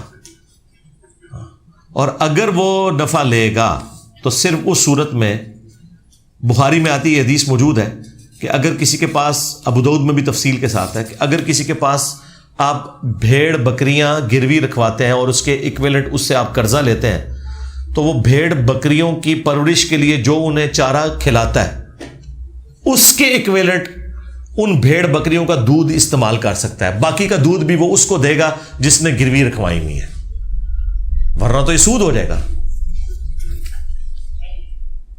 کیا سود خور کے ساتھ کام کاج اور کھا پی سکتے ہیں؟ جی کھا پی سکتے ہیں. آپ نے گناہ گار سے نفرت نہیں کرنی, اس کے گناہ سے کرنی ہے. اس کی اصلاح کا دروازہ بند نہ کریں. ذہن میں برے خیالات آنا، ان سے نجات پانا، اس کے اوپر میری تفصیلی ویڈیو ہے، شیطانی وسوسے اور ان کا علاج، مسئلہ 83A اور B کے عنوان سے۔ اس کا سب سے آسان حل یہ ہے کہ آپ نے اچھی صحبت کرنی ہے۔ دوسرا، اپنے دماغ کو خالی نہیں رہنے دینا، اپنے آپ کو ہمیشہ مصروف رکھنا ہے۔ میں اپنے آپ کو اس وقت تک مصروف رکھتا ہوں جب تک کہ میں نیند کے زور سے گرنے والا نہ ہو جاؤں، تو پھر آپ پروڈکٹیو کام بھی کر سکتے ہیں۔ خالی بیٹھیں گے تو دماغ میں عجیب و غریب خیالات ہی آئیں گے نا، ٹھیک ہے۔ اور ہر بندے کو خیالات ڈفرینٹ قسم کے آنے ہیں۔ عورتیں جو ہیں ان کے دماغ میں اور چیزیں چل رہی ہوتی ہیں کہ میں نہ فلانے نہ کرتا، فلانے نہ کرتا، ٹھیک ہے جی۔ ساس ہوگی تو اور طرح وہ اپنی بہو کے بارے میں سوچ رہی ہوگی۔ تو اپنے آپ کو مصروف رکھیں، اچھی صحبت میں رکھیں۔ اور آج کل اچھی صحبت کوئی مشکل نہیں ہے، یوٹیوب سے بہتر صحبت کون سی ہے؟ یوٹیوب نے آپ کی دنیا کی زندگی آسان کر دی ہے۔ آپ کو 1000 سال بھی دنیا میں رہنا پڑے نا تو اتنا نالج موجود ہے کہ وہ ختم نہیں ہوگا۔ دین نہیں، دین کے علاوہ بھی آپ ڈاکومنٹریز دیکھیں، ناسا کی لیٹسٹ ڈسکوریز کے بارے میں، نیشنل جغرافک چینل آپ کریں، سب کچھ۔ کیا رکوع اور سجود میں سبحان اللہ بحمدہ سبحان اللہ العظیم پڑھ سکتے ہیں؟ پڑھنا چاہیے بھائی۔ رکوع اور سجدے کی جو تسبیحات ہیں ان کے بارے میں تو قرآن میں آیا نا، فسبح بسم ربک العظیم۔ جب یہ آیت نازل ہوئی تو ترمذی کے الفاظ ہیں، نبی الاسلام رکوع میں پڑھتے تھے سبحان ربی العظیم، اور جب یہ آیت نازل ہوئی سبح اسم ربک الاعلی تو نبی الاسلام سجدے میں پڑھتے تھے سبحان ربی الاعلی۔ تو اور جب یہ آیت نازل ہوئی اذا جاء نصر اللہ والفتح ورأیت الناس يدخلون فی دین اللہ افواجا فسبح بحمد ربک واستغفر، اپنے رب کی تسبیح کے ساتھ حمد کرو اور استغفار بھی کرو۔ تو بخاری مسلم کے الفاظ ہیں، اما عائشہ کہتی ہیں کہ نبی الاسلام پھر رکوع اور سجدوں میں پڑھا کرتے تھے سبحانک اللہم ربنا وبحمدک اللہم اغفر لی۔ یہ تسبیحات ہیں، یہ آپ کو اینڈ پہ جو ریسرچ پیپرز ملیں گے نا یہاں سے فری، سب نے لے کے جانے ہیں، ان پلاسٹک کی نیلی پیکنگ کے اندر تمام ریسرچ پیپرز بالکل فری ملیں گے۔ اس میں جو نماز کا پورا طریقہ ہے اس میں یہ ساری تسبیحات لکھی ہوئی ہیں۔ آخرت کی زندگی، جنت و جہنم آخر کب تک رہے گی؟ ہمیشہ رہے گی جی، بے فکر رہیں آپ۔ میں خدا سے کیوں محبت کروں؟ یہ میرا انگلش سب ٹائٹل کے ساتھ بھی ویڈیو ہدایہ وکٹری چینل پہ آ چکی ہے، وائی آئی لو گاڈ۔ اس میں نے اس ٹاپک کو ایڈریس کیا ہے کہ ہم ہمیشہ سے تو نہیں ہیں لیکن پیدا ہمیشہ کے لیے ہوئے ہیں۔ اللہ نے ہمیں بھی یہ کوالٹی دے دی ہے کہ ہمیں بھی موت نہیں آئے گی۔ ہاں، یہ جو موتیں آنی ہے نا، یہ ایک فیز سے دوسری فیز میں ٹرانسفر ہے۔ اب انسان کو موت نہیں آنی۔ دنیا میں جو موت ہے وہ آخرت کی زندگی کا دروازہ ہے، اور آخرت میں جب اٹھایا جائے گا تو بخاری مسلم میں آتا ہے کہ میدان محشر میں موت کو لا کر مینڈے کی شکل میں قتل کر دیا جائے گا، اور جہنمی جو ہے وہ ہمیشہ کی اس غم میں مبتلا ہو جائیں گے کہ ہمیں اب یہاں سے چھٹکارا نہیں ہونا، موت ہمارا چھٹکارا کر دیتی لیکن وہ بھی نہیں ہوگی، اور جنتی خوش ہوں گے کہ ہمیں موت نہیں آئے گی۔ جہنم کی سزائیں ناقابل برداشت ہے تو انسانیت کیسے برداشت؟ تسی اپنی فکر کرو سرکار، بچ جاؤ، انسانیت نو چھوڑو، اپنی فکر کرو اور انسانیت کو بتائیں۔ میری وہ آپ نے وہ ایک ریمائنڈر بھی بنایا تھا ایک بھائی نے موت کے اوپر، وہ آپ دیکھیں، وہ یہی تو ہم کہہ رہے ہیں کہ دنیا میں اگر کوئی بات بتانے والی ہے نا، چوکوں میں کھڑے ہو کر، چوراہوں میں، گھروں کی چھتوں پر، میناروں کے اوپر جو بات کرنے کی ہے وہ ایک ہی ہے کہ مرنا ہے۔ بس جب مرنا ہے تو اپنی مرضی کی زندگی نہیں گزار سکتے، سیدھی سی بات ہے۔ کیا احرام کی حالت میں ٹانگوں کے درمیان سرسوں کا تیل لگا سکتے ہیں؟ جی لگا سکتے ہیں، کوئی مسئلہ نہیں ہے۔ یہ کوئی خوشبو تو نہیں ہے نا، اس کی جو خوشبو ہے وہ یہ دوائی کے طور پر ہے، یہ والی خوشبو جو ہے وہ درست ہی ہے۔ کیا پیشاب وغیرہ کی صورت میں احرام اتار سکتے ہیں؟ جی، آپ پہ غسل فرض بھی ہو جائے تب بھی آپ احرام اتاریں گے، نیا احرام۔ احرام 2 چادروں کا نام ہے، وہ چادریں آپ روزانہ بھی چینج کر سکتے ہیں۔ یہ نہیں ہے کہ آپ نے جو احرام باندھا ہے جب تک آپ کا حج اور عمرہ ہو نہیں جاتا آپ نے کپڑے نہیں چینج کرنے اور گند مندے ہی رہنا ہے، ہاں چاہے وہ گندے بھی ہو جائیں، نہیں، صرف ان دنوں میں آپ نے سلے ہوئے کپڑے نہیں پہننے۔ تو آپ احرام 2 اپنے ساتھ رکھیں، ایک میلا ہو جائے دوسرا پہن لیں، اسے دھو لیں، جب وہ میلا ہو جائے، اگر وہ لمبی ایکٹیویٹیز کے لیے، ویسے تو یہ چھوٹی سی ایکٹیویٹی ہے، کوئی نہیں ضرورت نہیں پڑتی ہے، لیکن اگر آپ کرنا بھی چاہتے ہیں، اب ایک بندے پہ غسل فرض ہو گیا ہے، اس کا احرام کی چادر گندی ہو گئی ہے، پلید ہو گئی ہے، تو وہ اسے چینج کرے گا، نہیں پہن لے۔ کیا احرام کی حالت میں ٹیشو پیپر وغیرہ استعمال کر سکتے ہیں؟ یعنی یہ جن لوگوں کو قطروں کا ایشو ہے، جی کر سکتے ہیں، انڈر ویئر بھی یوز کر سکتے ہیں جس کے ساتھ بیماری والا ایشو ہے، کوئی مسئلہ نہیں۔ ایک طلاق کے بعد قرآن و سنت کے مطابق رجوع کا طریقہ کیا ہے؟ ایک طلاق کے بعد 3 مہینے کے اندر آپ رجوع کر سکتے ہیں، بس آپ نے زبانی اپنی بیوی سے کہنا ہے میں تمہاری طرف رجوع لاتا ہوں، ٹھیک ہے؟ تو زبانی کہنے سے بھی رجوع ہو جائے گا، ٹیکسٹ میسج پھینکنے سے بھی ہو جائے گا، واٹس ایپ پہ بھی بھیجنے سے ہو جائے گا، رجوع ہو جائے گا۔ لیکن 3 مہینے اگر گزر گئے پھر رجوع نہیں ہو سکتا، پھر نیا نکاح اور نیا حق مہر ہوگا، اور وہ بھی اس صورت میں اگر آپ کی وہ پرانی بیوی راضی ہو۔ اگر وہ کہہ دیے بھائی ٹھیک ہے ٹاٹا گئے، ہاں، کیونکہ طلاق بائن بن گئی ہے۔ طلاق رجی اس صورت میں ہے جب 3 مہینے کے اندر آپ رجوع کریں گے، اس کے اندر صرف طلاق ہوتی ہے، نکاح نہیں ٹوٹتا۔ لیکن جب 3 مہینے گزر گئے پھر نکاح بھی ٹوٹ گیا، اب آپ کے پاس رائٹ نہیں ہے۔ اور یہ اس صورت میں ہے جب 1 یا 2 طلاقیں ہوئی ہیں۔ اگر 3 طلاقیں ہیں تو پہلے دن ہی موجہ مارو، ختم۔ ایک بچہ جس کی عمر 1.5 سال ہے، اچانک اس نے بولنا بند کر دیا، اس کا علاج بتا دیں یا کسی عالم سے پوچھ لیں۔ بھائی کسی ڈاکٹر کو دکھائیں، آپ میں کیا بتاؤں، کسی ڈاکٹر کو آپ دکھائیں جو اس فیلڈ کا ماسٹر ہے، اور اگر کوئی اور ایشو ہے تو عامل بھی جو قرآن و سنت کے مطابق علاج کرتے ہیں وہ آپ ان کو دکھا سکتے ہیں۔ میں ایڈز کا کام کرتا ہوں، بعض اوقات ایڈ کا کچھ حصہ غیر شرعی ہوتا ہے، کیا ہم حرام حصہ کا ریشو ڈونیٹ کر کے باقی کمائی رکھ سکتے ہیں؟ یار یہ بہت مشکل سوال ہے، میرے پاس تو اس کا کوئی جواب نہیں ہے۔ اس طرح کیا ریشو پروپورشن کی جا سکتی ہے؟ بہتر یہ ہے کہ جب تک آپ کو کوئی اور کام نہیں ملتا تو آپ اس کام کو جاری رکھیں، ورنہ آپ کسی اور کام کے اوپر شفٹ ہو جائیں، یا آپ اس طرح کے ایڈز نہ بنائیں۔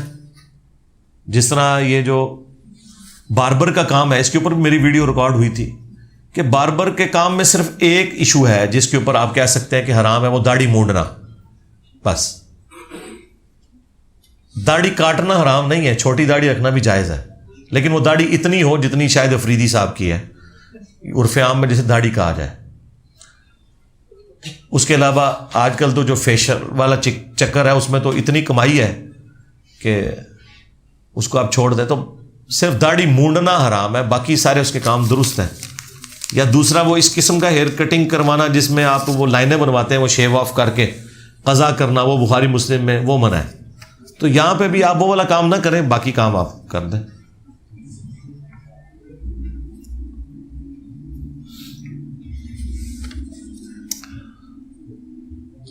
بعد از رکوع سجدہ میں جانے کے لیے کیا پہلے ہاتھ لگانے ہیں یا گھٹنے؟ پہلے ہاتھ لگانے ہیں بھائی، گھٹنے والی روایت تو ابو داؤد میں ضعیف ہے، اس میں تدلیس کا ایشو ہے۔ ہاتھ لگانے ہیں، بلکہ بخاری میں 803 نمبر جو حدیث ہے اس کے چیپٹر کی ہیڈنگ میں امام بخاری لے کے ہیں کہ عبداللہ بن عمر پہلے ہاتھ لگاتے تھے پھر گھٹنے لگایا کرتے تھے۔ سنت یہی ہے۔ سنت غیر موقدہ اکٹھی پڑھنے کا شرعی طریقہ۔ سنت غیر موقدہ اکٹھی پڑھنا سنت ہے صحابہ کرام کی۔ المصنف ابن ابی شیبہ میں، مصنف عبدالرزاق میں موجود ہے کہ عبداللہ بن عمر جو دن کی سنتیں ہیں وہ چاروں اکٹھی پڑھتے تھے۔ اس میں آپ نے درمیان والا تشہد عبدو اور رسولو کے بعد بھی اٹھ سکتے ہیں، دروشی پڑھنے کے بعد بھی اٹھ سکتے ہیں، اور تیسری رکعت رفع الیدین سے شروع کریں گے، اس میں ثنا نہیں پڑھنی ہوگی، سورہ فاتحہ اور سورت ملانی ہوگی، یہ جائز ہے۔ بلکہ وہ بخاری مسلم میں نہیں آتا، معاذ ابن جبل کہتے ہیں کہ میں نبی علیہ السلام کے پیچھے عشاء کے 4 فرض پڑھتا تھا، پھر اپنی قوم کی بھی امامت کرواتا تھا عشاء کے 4 فرضوں میں، اور وہ معاذ ابن جبل کی 4 رکعتیں نفل ہوا کرتی تھیں۔ 4 عشاء اگر آپ کو کٹھے کوئی پڑھا رہا ہے جو پہلے نماز پڑھ چکا ہے تو اس کی نفلی نماز ہے، 2 بار تو آپ نماز نہیں پڑھ سکتے، تو 4 اکٹھی رکعت پڑھنا ثابت ہے۔ افضل یہ ہے کہ 2 کر کے پڑھیں، لیکن 4 اکٹھی بھی پڑھنا ثابت ہے۔ اس پہ بھی میری ویڈیو ریکارڈ ہے، صراط و تسبیح والی ویڈیو میں نے ساری احادیث یہ ڈسپلے کرائی ہیں۔ کریکڈ سافٹ ویئر استعمال کر سکتے ہیں اگر یوں محسوس ہو کہ جس کمپنی کا سافٹ ویئر ہے وہ جان بوجھ کر پائریسی نہیں روک رہی؟ جی اگر ہے تو ہمیں بھی بتائیں، ذرا لسٹ دیں ان سافٹ ویئر کی، ہم بھی وہ یوز کیا کریں، پھر آپ کر سکتے ہیں اگر ان کو کوئی اعتراض نہیں ہے۔ کیا ادائیگی نماز فرض کے بعد اجتماعی دعا مانگنا ضروری ہے؟ اجتماعی دعا تو صرف اس صورت میں ہوگی جب وسیلہ اور توسل کے طور پہ ہے، ورنہ آپ نے صرف سنت اذکار کرنے ہیں، وہ پھر بدعت ہے، یہ جو روٹین میں کر رہے ہیں غلط ہے۔ بیرونی ممالک میں گوشت حرام اور حلال کے چاقو استعمال ہوتا ہے. چاقو کا تو کوئی ایشو نہیں ہے, وہ بعد میں آپ نے دھونا ہی ہوتا ہے نا. چاقو بے شک استعمال ہوا ہو, آپ جب دھو کے اسے استعمال کرتے ہیں تو کوئی فرق نہیں, استعمال کریں. پہلے میرے گھر والے مجھ پر بات پر تانے دیتے تھے, مگر اب ہر نیک کام میں بھی مجھے تنقید کرتے ہیں. ظاہر ہے جی, آپ نماز نہ پڑھیں, آپ کو کسی نے نہیں پوچھنا, آپ رفع الدین شروع کریں, بے نمازی بھی آپ کے پیچھے لگ جائیں گے. ہاں تو سرکار یہی کچھ ہی ہونا ہے نا. کل تک تو آپ کہہ رہے تھے غلامی رسول میں موت بھی قبول ہے, 4 تانے قبول نہیں ہے. یہ تو حصہ ہے اس کا. کیا لائف انشورنس پالیسی کے پیسے حرام ہوتے ہیں؟ انشورنس پالیسی سے ہمیں اختلاف نہیں ہے, وہ جو کمپنیاں کر رہی ہیں اس سودی کام سے اختلاف ہے. اگر اسلامک بینکنگ کے تھرو ہو تو پھر تو درست ہے. دوسرا ہے تو آپ اپنی اوریجنل رقم لے لیں اور باقی رقم بغیر ثواب کے نیت کے کسی بھی غریب آدمی کو دے دیں, خود استعمال نہ کریں. سورہ بقرہ میں ہے کہ یہ قرآن ان لوگوں کے لیے ہدایت ہے جو غیب پر یقین رکھتے ہیں, نماز قائم کرتے ہیں. جی, اس سے پہلے لکھا ہے جو تقوی اختیار کرتے ہیں, غیب پہ یقین تو بعد میں آتا ہے. ایتھیسٹ تو قرآن پڑھ کر ہدایت نہیں حاصل کر سکتے کیونکہ غیب نہیں مانتے. تو جو غیب نہیں مانتے وہ غیب تک پہنچیں گے نا. تو قرآن میں صرف یہ نہیں لکھا ہوا, قرآن میں یہ بھی لکھا ہے ہدی للناس. قرآن پوری انسانیت کے لیے ہدایت ہے. پوری انسانیت میں ایتھیسٹ بھی آتے ہیں. اور آپ کو پتہ ہے ایتھیسٹ کے جتنے وسوسے ہیں بڑے بڑے, ان کے جواب بھی قرآن میں آئے ہوئے ہیں. سورہ قاف, منکرین خدا کو دلائل کے ذریعے دعوت. سورہ قاف سورت نمبر 50, 1 گھنٹے کی میری ویڈیو ریکارڈ ہے, آج سے آلموسٹ 10 سال پہلے کی, مسئلہ نمبر 59 کے عنوان سے. تو وہ سورہ قاف پوری کی پوری ہے ہی منکرین خدا کو دعوت ہے. اس کے علاوہ بھی کتنی صورتیں قرآن میں, 1000 سے زیادہ آیات جو ہے سائنٹیفک فیکٹس کے اوپر ہے, وہ تمام ان لوگوں کے لیے جو خدا کے وجود کو نہیں مانتے. تو آپ کو کس نے کہہ دیا یہ بات؟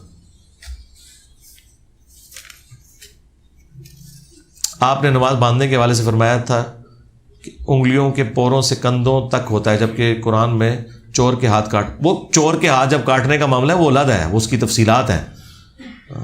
چور کے ہاتھ تو یہاں تک کاٹے جائیں گے, وہ اسی لیے احادیث میں اس کی تفصیل بتائی گئی ہے کہ یہاں سے کاٹنا ہے, یہاں سے کاٹنا ہے, یہاں سے کاٹنا ہے.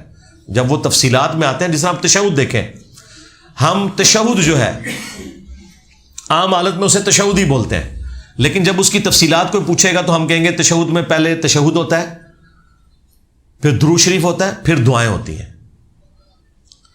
قیام میں پہلے ثنا ہوتی ہے, پھر سورہ فاتحہ ہوتی ہے, پھر سورت ملائی جاتی ہے. تو اس طریقے سے ڈویژن اسی وقت ضرورت پڑتی ہے جب اس کی تفصیلات آتی ہیں. تو جب قرآن میں بالکل واضح آیا ہے ہاتھ کاٹنے کا ذکر, تو حدیث اس کی تفصیل بتا رہی ہے کہ وہ ہاتھ یہاں سے کٹیں گے. اب آ گیا جو آپ نے وہ بات کی ہے, تو بھائی بخاری میں ہے کہ نبی الاسلام اپنا دایاں ہاتھ بائیں زیرہ پر رکھتے تھے. اب زیرہ جو ہے وہ انگلیوں کے پورے سے لے کر کونی تک ہے. اب دایاں ہاتھ بائیں زیرہ پہ رکھنا, اگر یہ ہاتھ پہ ہاتھ میں یوں رکھوں تو یہ زیرہ تک تو نہیں پہنچتا, یوں رکھوں تو زیرہ تک پہنچتا ہے اور پوری زیرہ کور ہوتی ہے. اس سے آگے میں رکھ نہیں سکتا, اس سے کم بھی نہیں رکھ سکتا. اور یہ جو رکھنا ہے یہ لادہ سے بھی حدیث موجود ہے ابو داؤد میں, سنن نسائی میں, کہ نبی الاسلام نے اپنا دایاں ہاتھ بائیں رزق کہتے ہیں اس انگلی سے لے کے کف تک کو, کف عربی کا لفظ ہے, رزق کف اور ساعد پر رکھا. ساعد یہ کہلاتا ہے یہ یہاں سے لے کے یہاں تک, ساعد, کف, رزق, ان تینوں پہ دایاں ہاتھ یوں ہی آتا ہے. ٹھیک ہے, یہ ہو نہیں سکتا کہ آپ یوں ہاتھ رکھیں, ورنہ تو یہ حصہ ساعد رک ختم ہو جائے گا. تو بھائی آپ چھوڑ دیں, اگر آپ کو باندھنے کا مسئلہ ہے آپ کھول کے پڑھیں, کوئی مسئلہ نہیں, کھول کے بھی پڑھنا ثابت ہے. کشف معجوب میں جو صاحب اور سکر کا واضح جو آپ نے بیان کیا ہے وہ صحیح مسلم میں موجود ہے. بالکل جھوٹ ہے جی, اللہ سے ڈر جائیں. مسلم میں کہاں موجود ہے؟ مسلم شریف میں جو موجود ہے وہ بالکل ڈیفرنٹ ہے. تو وہ جو چھوٹو نے جو بات کی تھی, میں نے چھوٹو کا منہ توڑ دیا تھا کہ اللہ سے ڈر. تو ولد الحرام اور مسجد الحرام میں دونوں میں حرام کا معنی ایک لے رہا ہے, اللہ سے ڈر جا. یہ جس بندے کا سوال ہے اس نے مسلم شریف سے وہ حدیث خود پڑھی ہے. یہ جس کا سوال ہے ذرا مجھے بتائے, جس کا بھی سوال ہے, آپ نے وہ حدیث مسلم میں خود پڑھی ہے؟ نہیں چھوڑ دے, سٹوری میں نے نہیں سننی, میں نے صرف ایک اس نے ہمیں سینڈ کیا تھا, جے پی جی سمپل تھا, اس میں صحیح مسلم کے نیچے وہ لکھے ہوئے تھے لیکن اس ٹائم میرے پاس موجود نہیں ہے. جو آپ نے مسلم میں حدیث پڑھی تھی وہ وہی الفاظ تھے جو کشف المجوب میں لکھے ہوئے؟ نہیں بالکل نہیں، غلط کہہ رہے ہیں، ایسا نہیں. نہیں جے پی جی مسلم شریف میں یہ لکھا ہی نہیں ہوا. اس کے اوپر میں ایک ویڈیو ریکارڈ کرا چکا ہوں گستاخانہ عبارتوں کے اوپر بھی. پچھلے دنوں اشرف آصف جلالی صاحب نے ایک بات کی تھی کہ انجینئر صاحب کو ایک ایسی ویڈیو بنا دے جو سب سے بڑا ان کو ہم پر اعتراض ہے. وہ میں نے ویڈیو بنا دیا، reply to Ashraf Asif doctor Jalali. وہ آپ نے کھے اور مٹی دیکھی ہے، اس میں میں نے یہ مسلم کی حدیث ڈسپلے کرائی ہوئی ہے. اور یار تو یہ بات میں نے اس میں بتائی ہے کہ نہیں لکھے ہوئے سیم الفاظ مسلم شریف میں. اس میں کیا لکھا ہے اس لیکچر میں نے دکھائی ہے اور حدیث بریف کی ہے، آپ دوبارہ دیکھ لیں. ہاں آپ سے اوور لک ہوگی، پوری میں نے بریف کی.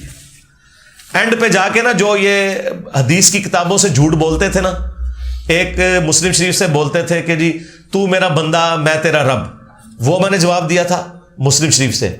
ایک اس کا بھی جواب دیا تھا، وہ کہتے ہیں بھائی نبی الاسلام کی بھی ایک بار نظر پڑ گئی تھی اس طرح. مسلم شریف میں نے کہا یہ نہیں تھا، نہ آپ کی نظر پڑی جو آپ کہہ رہے ہیں جس طریقے سے پڑی، نہ اس میں آگے لکھا ہے کہ وہ حضور نے اس عورت سے شادی کی. کشف المجوب میں بکواس یہ لکھا ہے کہ وہ جس عورت پہ نظر پڑی تھی اس عورت کے ساتھ حضور نے شادی کر لی اور اس کے خاوند کی دل میں اس کی نفرت اللہ نے ڈال دی. مسلم شریف میں اگر یہ نکلا ہے میں اپنی گردن کٹا دوں گا. ٹھیک ہو گیا؟ اور اگر نہ نکلا نہیں، اس کی گردن نہیں آپ نے کاٹنی، اس کا آپ نے فرقہ کاٹ دینا ہے. ٹھیک ہے، فرقہ کٹ گیا آپ. بالکل. ایک شخص مرض میں مبتلا ہے، وہ مرض قابل علاج ہے، مگر وہ شخص علاج کرائے بغیر مر جائے. اس بنا پہ کہ مجھے اس مرض کے بدلے جنت ملے گی، کیا خودکشی کی موت ہوگی؟ خودکشی تو آپ خیر نہیں کہہ سکتے، سیمی خودکشی تو ہے. علاج کروانے کا حکم ہے ابو داؤد کے اندر، تو یہ علاج تو اسے کروانا چاہیے تھا. اب چلا گیا، اس کے لیے دعائے مغفرت کریں. خودکشی والے کے لیے بھی دعائے مغفرت ہو سکتی ہے. مسلم شریف میں نبی الاسلام نے جنازہ نہیں پڑھا خودکشی والے کا، لیکن صحابہ کو نہیں روکا. اس پہ آپ میری ایک تفصیلی ویڈیو دیکھ لیں. محبت میں سوسائڈ کرنا، خودکشی کرنا محبت میں، تفصیلی طور پر میں نے اس کو بیان کیا. غیر مصنوعی طریقے سے کیا بے اولاد مرد یا عورت کسی مرد و عورت کی ڈونیشن کروا سکتے ہیں؟ جی صرف ایک صورت میں کر سکتے ہیں کہ وہ جو مرد و عورت جو میاں بیوی ہے نا، یہ آئی وی ایف جو ہے، اس کے اوپر آئی وی ایف کے اوپر میری ویڈیو ریکارڈ ہے، آپ لکھیں تو آ جائے گا. وہ سیم مرد و عورت والا معاملہ ہو، کوئی بیچ میں تیسری کوئی عورت یا مرد انوالو نہ ہو. میں کوڈ ورڈز میں بات کر رہا ہوں. میڈیکل ایجوکیشن ان اسلام، اس کے اوپر میری ویڈیو ہے، اس میں میں نے یہ سارے ٹاپک ڈسکس کیے ہیں. یہ اگلا سوال بھی اسی سے متعلق تھا، میں نے کور کر دیا. صلح حسن کی شرائط والی حدیث یا روایت آپ کے نزدیک کیوں صحیح ہے؟ میرے نزدیک صحیح ہونے سے کوئی فرق نہیں پڑتا. صلح حسن کے اوپر اجماع امت ہے. اجماع امت حدیث سے بڑی دلیل ہوتی ہے. صلح کا مطلب ہی شرائط کے ساتھ ہوتا ہے، جیسے نکاح کا مطلب ہی ایجاب و قبول اور حق مہر کے ساتھ ہوتا ہے. صلح حسن کا انکار آج تک امت میں کسی نے نہیں کیا، سب مانتے ہیں. آج کے لوگ آگے سندوں کی باتیں کر رہے ہیں، وہ لوگ باتیں کر رہے ہیں جو بخاری مسلم کو نہیں مانتے. نہ سوئے تسی بخاری مسلم نو فراڈ کہندے اور سانو کہندے ہو روایتاں پیش کرو. اور جو لوگ بخاری مسلم کو نہیں مانتے انہیں ہم نے روایتیں کیوں پیش کرنی ہیں؟ ہمارا یہ دعویٰ ہے کہ ایک سنی امام دکھائیں جس نے صلح حسن کا انکار کیا ہو. سب کے سب صلح حسن کی شرائط لکھتے ہیں کہ ان شرائط کے اوپر صلح ہوئی تھی. دلیل وہاں ہوگی جہاں انکار آئے گا. آج کا ایک بندہ انکار کرتا ہے. غلام القادیانی دجال سے ہم یہی کہتے ہیں کہ تو نے جو مطلب لیا ہے اس حدیث کا کہ ختم نبوت اور ختم رسالت، اور یہ جو تم خاتم اور خاتم کا فرق کر کے جو اس طرح کا ڈھکوسلا کرتے ہو، یہ امت میں کسی نے اس طریقے سے ان حدیث کو لیا یا یہ فٹن بیٹھتی ہیں؟ اب ایک گروہ اگر دعویٰ کرتے تو اس سے وہ بات ہو تو نہیں جائے گی. یہ تو اسی طریقے سے ہے کہ میں کہوں کہ بغیر وضو کے نماز نہیں ہوتی، آپ کہیں جی میں ہون پڑھ کے آیا، پڑھ لو، ہوئے گی تو کوئی نہیں. لائف انشورنس کا پیسہ پہلے بھی ہو چکا ہے. ہیئر کٹ کے حوالے سے نوجوانوں کو ہدایت. ہیئر کٹ صرف یہ ہے کہ آپ نے ایسا ہیئر کٹ نہیں کروانا جس میں آپ سر کے بعض بال رکھیں اور بعض ریموو کرتے ہیں. جس طرح فٹ بالرز نے ایسے لائنیں بنائی ہوتی ہیں اسے قضا کہتے ہیں. یہ یہاں سے بالکل شیو آف کر دینا, اوپر بال رکھنا.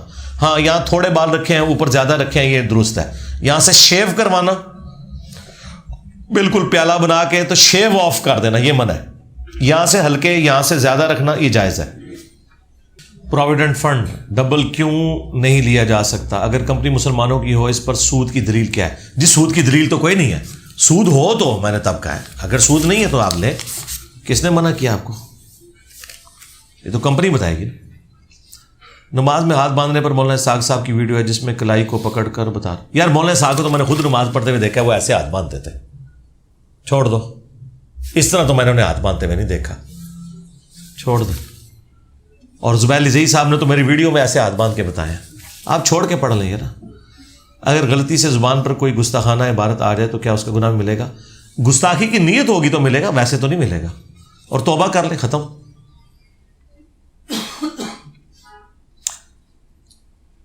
حضرت علی پر سب کرنے والی عبارت کا بار بار زبان پر آ جانا کوئی گستاخی نہیں بھائی. اسے کہا جاتا ہے نقل کفر, کفر نہ باشد. میں دنیا میں یعنی کئی ایک ایسی باتیں ہیں جو کفریاں ہیں, لیکن میں وہ بارہا بیان کر چکا ہوں. اس کا مطلب یہ نہیں ہے کہ آپ نے گستاخی کرنی, مطلب یہ گستاخی کو ہائی لائٹ کرنا. سب سے بڑی بات شیطان کا نام, تو وہ اس لیے تو نہیں لیا جاتا کہ ہم اس سے کوئی برکت حاصل کر رہے ہوتے ہیں, برائی کو ہائی لائٹ کرنے کے لیے ہوتا ہے. ایک غیر مذہبی بچے کا کیا قصور ہے جبکہ میں نے اپنے ماں باپ کے مذہب پر ہی عمل کیا تو وہ بھی ایسے ہی کرتے ہیں؟ یہ بات آپ کی بالکل غلط ہے. آج کے دور میں تو بالکل ایسی بات آپ نہ کریں. باقی ماں باپ کی آپ ساری باتیں مان رہے ہیں, مذہب کے یا فرقے کے معاملے میں آپ ماں باپ کے پیچھے چل پڑیں. اللہ تعالیٰ نے ہر شخص کو شعور دیا ہے, اس نے اس کے مطابق چلنا ہے, اور اسی شعور کی وجہ سے آپ اللہ کی بارگاہ میں اکاؤنٹیبل ہیں. آج دیکھیں لوگ اسلام کی دشمنی میں نکلے ہیں, اللہ نے انہیں ہدایت تک پہنچا دی ہے. اگر آپ مخلص ہیں, سچائی کے ٹروتھ لور ہیں, تو آپ نے وہ دیکھنا ہے ماں باپ آپ کو کس نے دیے ہیں؟ اللہ نے. تو اگر آپ گاڈ کو بھول جائیں گے اور مخلوق کی اطاعت اختیار کریں گے تو یہ کہاں کی عقل مندی ہے بھائی. اکثر لوگ جی پی ایف فنڈ کے بارے میں پریشان رہتے ہیں. یار یہ کچھ چوتھا سوال جی پی ایف ہوتے ہوئے آ چکے ہیں, میں جواب دے دیا آپ کو. لو جی آخری تھدا آ گیا جی, 6 سوال پورا تھدا مکا چھڑا, 6 سوال والا آخری پرچہ آ گیا. ایک مسلمان حج کی استطاعت کے باوجود حج نہیں کرتا, پھر اگلے سال استطاعت ہی نہیں رہتی, تو کیا اس پر حج باقی رہے گا؟ ظاہر ہے اب استطاعت نہیں رہی تو حج ختم ہو گیا, اللہ سے معافی مانگے. ولی کی اجازت کے بغیر نکاح باطل. اگر ولی ظلم پر اترا ہو تو کیا ولی کی ولایت معزول ہو سکتی ہے؟ ولایت تو معزول ظاہر ہے اس کی نہیں آپ کر سکتے, آپ انکار کر دینا. لوگ کہتے ہیں جی اس ٹائم زبردستی ہاں کروا لی تھی, تو پھر بعد میں بھی تماشا نہ لگایا کریں. مجھے بتائیں, ایک عورت اگر ماں باپ کی زبردستی کہنے پہ نکاح کر لیتی ہے اور بعد میں شادی کے بعد تماشا لگاتی ہے, وہ بڑا فساد ہے, یا پہلے انکار کر لے تو وہ بڑا فساد ہے؟ پہلے انکار کر لے تو چھوٹا فساد ہوگا, بعد میں تو بڑا فساد ہو جائے گا. تو جو بہادری بعد میں دکھانی ہو پہلے دکھائے نا. نکاح کے بعد اور اسی سے پہلے کیا لڑکی کے پاس بذات خود اپنا نکاح ختم کرنے کا اختیار ہے؟ نہیں ہے جی اختیار. صرف اس صورت میں ہے کہ اگر اس کا باپ اس کی مرضی کے بغیر کہیں نکاح کر آیا ہے نا, تو اگر وہ عورت اسے انڈورس کر لیتی ہے تو وہ نکاح اسٹیبلش ہو جائے گا, کیونکہ ولی تو وہی ہے نا. ہم بھی کہیں نکاح کے لیے کبھی کوئی سرمنی ہوتی, جب میں جن زمانوں میں جایا کرتا تھا تو باپ ہی وکیل بن کے آتا ہے نا. میں خود تو نہیں لڑکی سے مرضی پوچھنے گیا, باپ اس کی طرف سے وکیل بن کے آیا اور اس نے کہا کہ مجھے اجازت مل گئی ہے تو میں اس کی اجازت کی بنا پہ وہ اس کی بچی کا رشتہ کر دیتا ہوں. لیکن بعد میں پتہ چلتا ہے اس نے اپنی بچی سے اجازت ہی نہیں لی, یا وہ ایگری نہیں ہے. اگر ایگری ہے تب بھی اجازت تو ہوگی نا. ظاہر ہے وہ کوئی 1 منٹ میں تو نہیں نکاح ہوتا, کتنے دن کتنے مہینوں پہلے رشتے چلتے ہیں. تو ظاہر ہے وہ بچی اگر خاموشی سے سارا تماشا ہوتا ہے دیکھ رہی ہے تو وہ ایگری ہے نا اس کے ساتھ, ورنہ تو پیٹ سے اپنا ڈال کے بیٹھ دے, تو اس کا مطلب وہ ایگری ہے. ہاں بعد میں پتہ چلے کہ غلط بیانی ہوئی ہے تو وہ عورت اپنا نکاح ختم کر سکتی ہے, یہ اس کا رائٹ ہے, اگر اس کی مرضی کے بغیر ہوا ہے. اگر اس کی مرضی کے ساتھ ہوا ہے پھر نکاح وہ ختم نہیں کر سکتی, اس کے لیے پھر اسے خلا لینا پڑے گا. اور اس کیس میں بھی آج کل چونکہ رجسٹرڈ ہوتے ہیں نکاح, تو اب تو آپ کو قانوناً ہی اپنے معاملات کو لے کے چلنا پڑے گا, ورنہ اگلی جگہ شادی نہیں ہو سکتی. یہ قانونی معاملات کو قانون نہیں لے کے چلنا ہے. خلا کے لیے اپلائی کرے گی.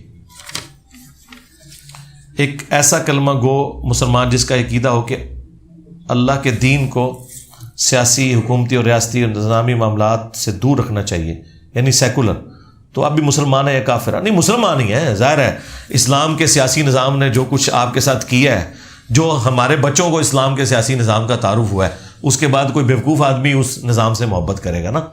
وہ نفرت کی وجہ یہ ہے کہ 30 سال خلافت راشدہ کے بعد سے تو ہم نے جو اسلامی نظام دیکھا ہے وہ تو عذاب الہی بن کے ہی نازل ہوا ہے نا مسلمان امت کے اوپر. ٹھیک ہے نا. جب آپ اپنے مخالفین کو قتل کروا دیتے ہیں، انہیں جیلوں میں ڈلوا دیتے ہیں، امام حنیفہ کو بھی زہر کا پیالہ پینا پڑا، احمد بن حنبل کو بھی بنو عباس کے خلفاء نے کوڑے لگائے، جیلیں کاٹنی پڑیں، امام نسائی کو قتل کیا گیا. جب آپ کے مسلمان امیر المومنین حکمران علماء حق کے ساتھ یہ سب ظلم کرتے رہے تو ایسے سیاسی نظام سے تو لوگ نفرت ہی کریں گے نا. تو وہ اسلام کا سیاسی نظام تو وہ ہے ہی نہیں. اسلام کا سیاسی نظام تو دیکھے ہی کسی نے نہیں نا خلفائے راشدین کے بعد. تو ظاہر ہے کہ وہ جب یہ کہہ رہے ہیں نا کہ بھائی وہ تو مجھے بھی غصہ چڑھتا ہے، تو میں کہتا ہوں ایک ویٹیکن سٹی پاکستان میں بنانا چاہیے، سارے مولوی ادھر پھینکیں. اگر پاکستان میں آپ سکون چاہتے ہیں تو ان کو نکالیں ادھر سے باہر، سکون سے انہیں ناردرن ایریا میں ایک ویٹیکن سٹی بنا دیں، وہاں بیٹھ کے ایک دوسرے کو گالیاں نکالیں، ایک دوسرے کے خلاف کلپ ریکارڈ کرائیں، جان چھوڑیں پاکستانی عوام کی. یہ لوگ یہاں ہم سکون سے زندگی گزاریں گے. دوران طواف کعبہ وضو ٹوٹ جائے تو جو چکر لگا لیے وہ شمار ہوں گے؟ جی بالکل شمار ہوں گے. صرف وہ جو چکر ہے نا جس چکر میں آپ ہیں اس چکر پہ وہ اپنے آپ وہ نشان نوٹ کر لیں، وضو کر کے اسی جگہ سے آپ وہ شروع کر لیں. اور اگر آپ زیادہ وہمی ہیں تو وہ جو چکر ہے اس کو آپ چھوڑ دیں. باقی جو پہلے 3 ہو چکے تھے، چوتھے میں آپ کا وضو ٹوٹا تو چوتھے کو آپ پھر دوبارہ سے حجر اسود سے آ کے سٹارٹ کر لیں. اجماع ہے اس کے اوپر، کوئی اختلاف نہیں. نماز کے معاملے میں بھی ایسا کرتے ہیں. جی نماز میں بھی ایسے ہو سکتا ہے بالکل. نماز میں اگر آپ کا دوسری رکعت میں وضو یا تیسری میں ٹوٹ گیا، آپ اسی ٹائم وضو کریں اور ادھر سے ہی آ کے نماز شروع کریں. سجدہ صاحب بھی کرنے کی ضرورت نہیں، آپ کی نماز درست ہے. ہاں جی. سیدنا سعد بن وقاص رضی اللہ تعالیٰ عنہ شیان علی میں سے تھے. کیا انہوں نے بھی جمل صفین میں مولا علی کا ساتھ نہیں دیا؟ جی انہوں نے ساتھ نہیں دیا، لیکن وہ اس طرح کے بھی نیوٹرل نہیں تھے کہ جو دونوں پارٹیوں کو غلط سمجھتے ہوں وہ حضرت علی کے ساتھی تھے. اس حوالے سے کہ اپنی وفات تک سعد ابن ابی وقاص رضی اللہ تعالیٰ عنہ بنو امیہ کے مخالف رہے. اور میرے ریسرچ پیپر جو کربلا والا ہے اس میں آپ کو کتنی روایتیں ملیں گی کہ جب کبھی بھی بنو امیہ نے حضرت علی کے بارے میں کوئی بکواس کیا تو سعد ابن ابی وقاص ان کو ٹوکتے تھے اور مخالفت کرتے تھے. آپ دیکھیں یہ سنن نسائی الکبریٰ میں حدیث ہے خصائص علی والے چیپٹر کے اندر، میں نے اس میں ڈالی ہے. کچھ تابعین سعد ابن ابی وقاص کو ملنے آتے ہیں تو حضرت سعد ابن ابی وقاص پہلی بات ہی ان سے یہ کرتے ہیں کہ میں نے تمہارے بارے میں سنا ہے کہ تم حضرت علی کے بارے میں نازیبا کلمات اپنی زبان سے نکالتے ہو. تو تابعین کہنا شروع ہوئے کہ معاذ اللہ، اے او نہیں معاذ اللہ، اے معاذ اللہ زبر نال، معاذ اللہ، اللہ کی پناہ، ہم سوچ بھی نہیں سکتے حضرت علی کے بارے میں. تو سعد ابن ابی وقاص نے فرمایا کہ یہ جو بنو امیہ کے لوگ ہیں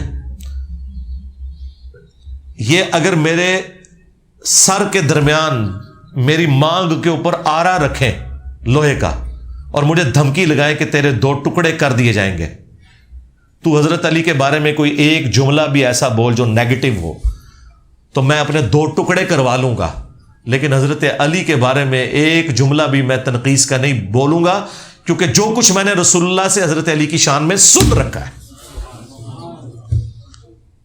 تو سعد ابن ابی وقاص تو اتنے دلیر تھے اس معاملے میں. پھر اسی چیپٹر میں سنن نسائی الکبریٰ کے خصائص علی والے میں وہ روایت موجود ہے جو مسلم شریف میں 6220 ہے. جب امیر شام نے ابھارا تھا سعد ابن ابی وقاص کو کہ آپ حضرت علی کی تنقید کریں، انہوں نے کہا میں کبھی بھی نہیں کروں گا. میں نے 3 باتیں ایسی سنی ہیں علی کے بارے میں کہ مجھے ایک بھی مل جائے تو میرے لیے سرخ اونٹوں سے بہتر ہے. اور یہ وہ شخص کہہ رہا ہے کہ جو حضور کا ماموں ہے، عشرہ مبشرہ میں سے ہے، خود جنتی صحابہ میں سے، پہلے 10 مسلمانوں میں سے ہے سعد ابن ابی وقاص. اور خود مولا علی بخاری مسلم میں روایت کر رہے ہیں کہ میں نے اپنے کانوں سے نبی علیہ السلام سے ایک شخص کے بارے میں یہ سنا ہے کہ میرے باپ تیرے پہ قربان، سعد تیر چلا غزوہ احد کے موقع پر. اور وہ سعد کہہ رہا ہے کہ مجھے علی ولی ایک فضیلت بھی مل جائے نا تو میرے لیے وہی کافی ہے. پھر انہوں نے کہا سن معاویہ 3 فضائل، مسلم شریف 6220. نمبر 1 نبی علیہ السلام نے خیبر کے موقع پر فرمایا تھا کل اس کے ہاتھ میں جھنڈا دوں گا جو اللہ اور اس کے رسول سے محبت کرتا ہے، اللہ اور اس کا رسول اس سے محبت کرتے ہیں۔ ہم پوری رات اس شوق میں سوئے نہیں کہ وہ خوش نصیب کون ہوگا، اور صبح مولا علی کو حضور نے جھنڈا دیا۔ اور مسلم کے الفاظ ہیں، ابو ہریرہ کہتے ہیں کہ حضرت عمر مجھ سے کہا کرتے تھے کہ مجھے اس دن حضرت علی پہ رشک آیا کہ کاش وہ جھنڈا مجھے ملتا۔ دوسرا، غزوہ تبوک کے موقع پر فرمایا تھا کہ علی کی میرے ساتھ وہی نسبت ہے جو ہارون کی موسیٰ کے ساتھ، مگر میرے بعد کوئی نبی نہیں، کیونکہ یہ پہلا اور آخری موقع تھا کہ جنگ میں حضرت علی حضور کے ساتھ نہیں تھے۔ آپ نے انہیں اہل مدینہ کے اوپر اپنا خلیفہ چھوڑا، جس طرح کوہ طور پہ جاتے وقت حضرت موسیٰ نے حضرت ہارون کو چھوڑا تھا۔ تیسرا، جب آیت مباہلہ نازل ہوئی آل عمران 61، تو نبی علیہ السلام نے حسن و حسین، فاطمہ اور مولا علی کو لیا اور کہا اللہم ہؤلاء اہل بیتی، اے اللہ یہ میرے اہل بیت ہیں۔ نجران کے کرسچنز کے ساتھ جب آپ کا مباہلہ تھا، یہی حدیث سنن نسائی الکبریٰ میں موجود ہے۔ اس میں آگے الفاظ ہیں کہ سعد ابن ابی وقاص کا بیٹا کہتا ہے پھر جتنا عرصہ حضرت معاویہ مدینہ شریف میں رہے، حضرت علی کے بارے میں ایک جملہ بھی تنقیص کا نہیں نکالا، میرے باپ نے ڈانٹا ہی ایسا تھا۔ تو حضرت سعد ابن ابی وقاص ہر موقع پہ ڈانٹتے تھے۔ المستدرک الحاکم میں وہ تفصیلی حدیث نہیں ہے کہ مدینے کے بازار سے حضرت سعد گزر رہے تھے تو ایک ہجوم دیکھا انہوں نے، ایک گھوڑ سوار تھا جو حضرت علی کے اوپر سب و شتم کر رہا تھا، تو حضرت سعد ابن ابی وقاص نے اپنی سواری وہاں روکی تو لوگوں نے ان کے احترام میں وہ راستہ چھوڑ دیا۔ آپ مجمع کو چیرتے ہوئے آگے آئے اور کہا کہ تو کس دلیل کی بنیاد پہ حضرت علی کے بارے میں یہ بکواس کر رہا ہے؟ مجھے بتا، کیا علی پہلا شخص نہیں جو رسول اللہ پر ایمان لایا؟ کیا علی پہلا شخص نہیں جس نے رسول اللہ کے ساتھ نماز حرم میں ادا کی؟ کیا علی وہ شخص نہیں کہ جو ہر جنگ میں حضور کا جھنڈا آگے لے کے چلتا تھا؟ کیا علی وہ شخص نہیں ہے کہ جو حضور کا داماد ہے، فاطمہ کا شوہر، جن سے حضور کی آل آگے چلی ہے؟ انہوں نے حضرت علی کے اتنے فضائل سنائے اور اس کے بعد کہا کہ اے اللہ اپنی قدرت کا کرشمہ دکھا، یہ تیرے ولیوں میں سے ایک ولی کے بارے میں بکواس کر رہا ہے، اسی وقت اس سے بدلہ لے۔ بس اتنی بات حضرت سعد نے کی، وہ تو ظاہر مستجاب الدعوات تھے، تو وہ اس کا گھوڑا بد کا اور اس گھوڑے نے اپنے گھوڑ سوار کو، پاس ہی ایک پتھر تھا اس کے اوپر پٹخا، اس کی ادھر ہی جو ہے جان نکل گئی، وہ آرام موت مر گیا۔ تو یہ میں نے آپ کو 3 مختلف مواقع پہ سعد ابن ابی وقاص کا بتایا کہ وہ کتنے بڑے شیان علی میں سے تھے اور وہ حضرت علی کے دفاع کے لیے ہمیشہ کھڑے ہوتے تھے۔ باقی آپ ریسرچ پیپر پڑھ لیں۔ تو جی تھوڑا پورا تھدا مکا چھڑا جائے، میں اے پہ آ جائے تھدا اے پکڑاؤ جی۔ تے کوئی بندہ جس کی پرچی آگے اس نے بھیجی ہو ٹائملی آ کے اور میں نے پڑھ کے نہ اس کا جواب دیا ہو، پرچی آئی آپ کی کدھر؟ نہیں ادھر ان کے پاس نہیں، ادھر بس بات ختم ہوگی، ادھر تک۔ اللہم انی اسألک بانک انت اللہ لا الہ الا انت الاحد الصمد الذی لم یلد ولم یولد ولم یکن له کفوا احد والہکم الہ واحد لا الہ الا هو الرحمن الرحیم الف لام میم اللہ لا الہ الا هو الحی القیوم اللہم صلی علی محمد وعلی آل محمد اللہم ربنا آتنا فی الدنیا حسنہ وفی الآخرۃ حسنۃ وقنا عذاب النار ربنا آتنا من لدنک رحمہ وہیئ لنا من امرنا رشدا اللہم اغفر لحینا ومیتنا وشاہدنا وغائبنا وصغیرنا وکبیرنا وذکرنا وانثانا اللہم من احییتہ منا فاحیہ علی الاسلام ومن توفیتہ منا فتوفہ علی الایمان۔ اے اللہ جن جن بھلائیوں کا سوال تیرے محبوب صلی اللہ علیہ وآلہ وسلم نے تجھ سے کیا، ہمارے حق میں، ہمارے ماں باپ کے حق میں، ہمارے بیوی بچوں کے حق میں، پوری امت کے حق میں قبول و منظور فرما۔ جن جن چیزوں کے شر سے تیرے محبوب علیہ السلام نے تیری پناہ طلب کی، تمام مسلمانوں کو ان چیزوں کے شر سے اپنی پناہ عطا فرما۔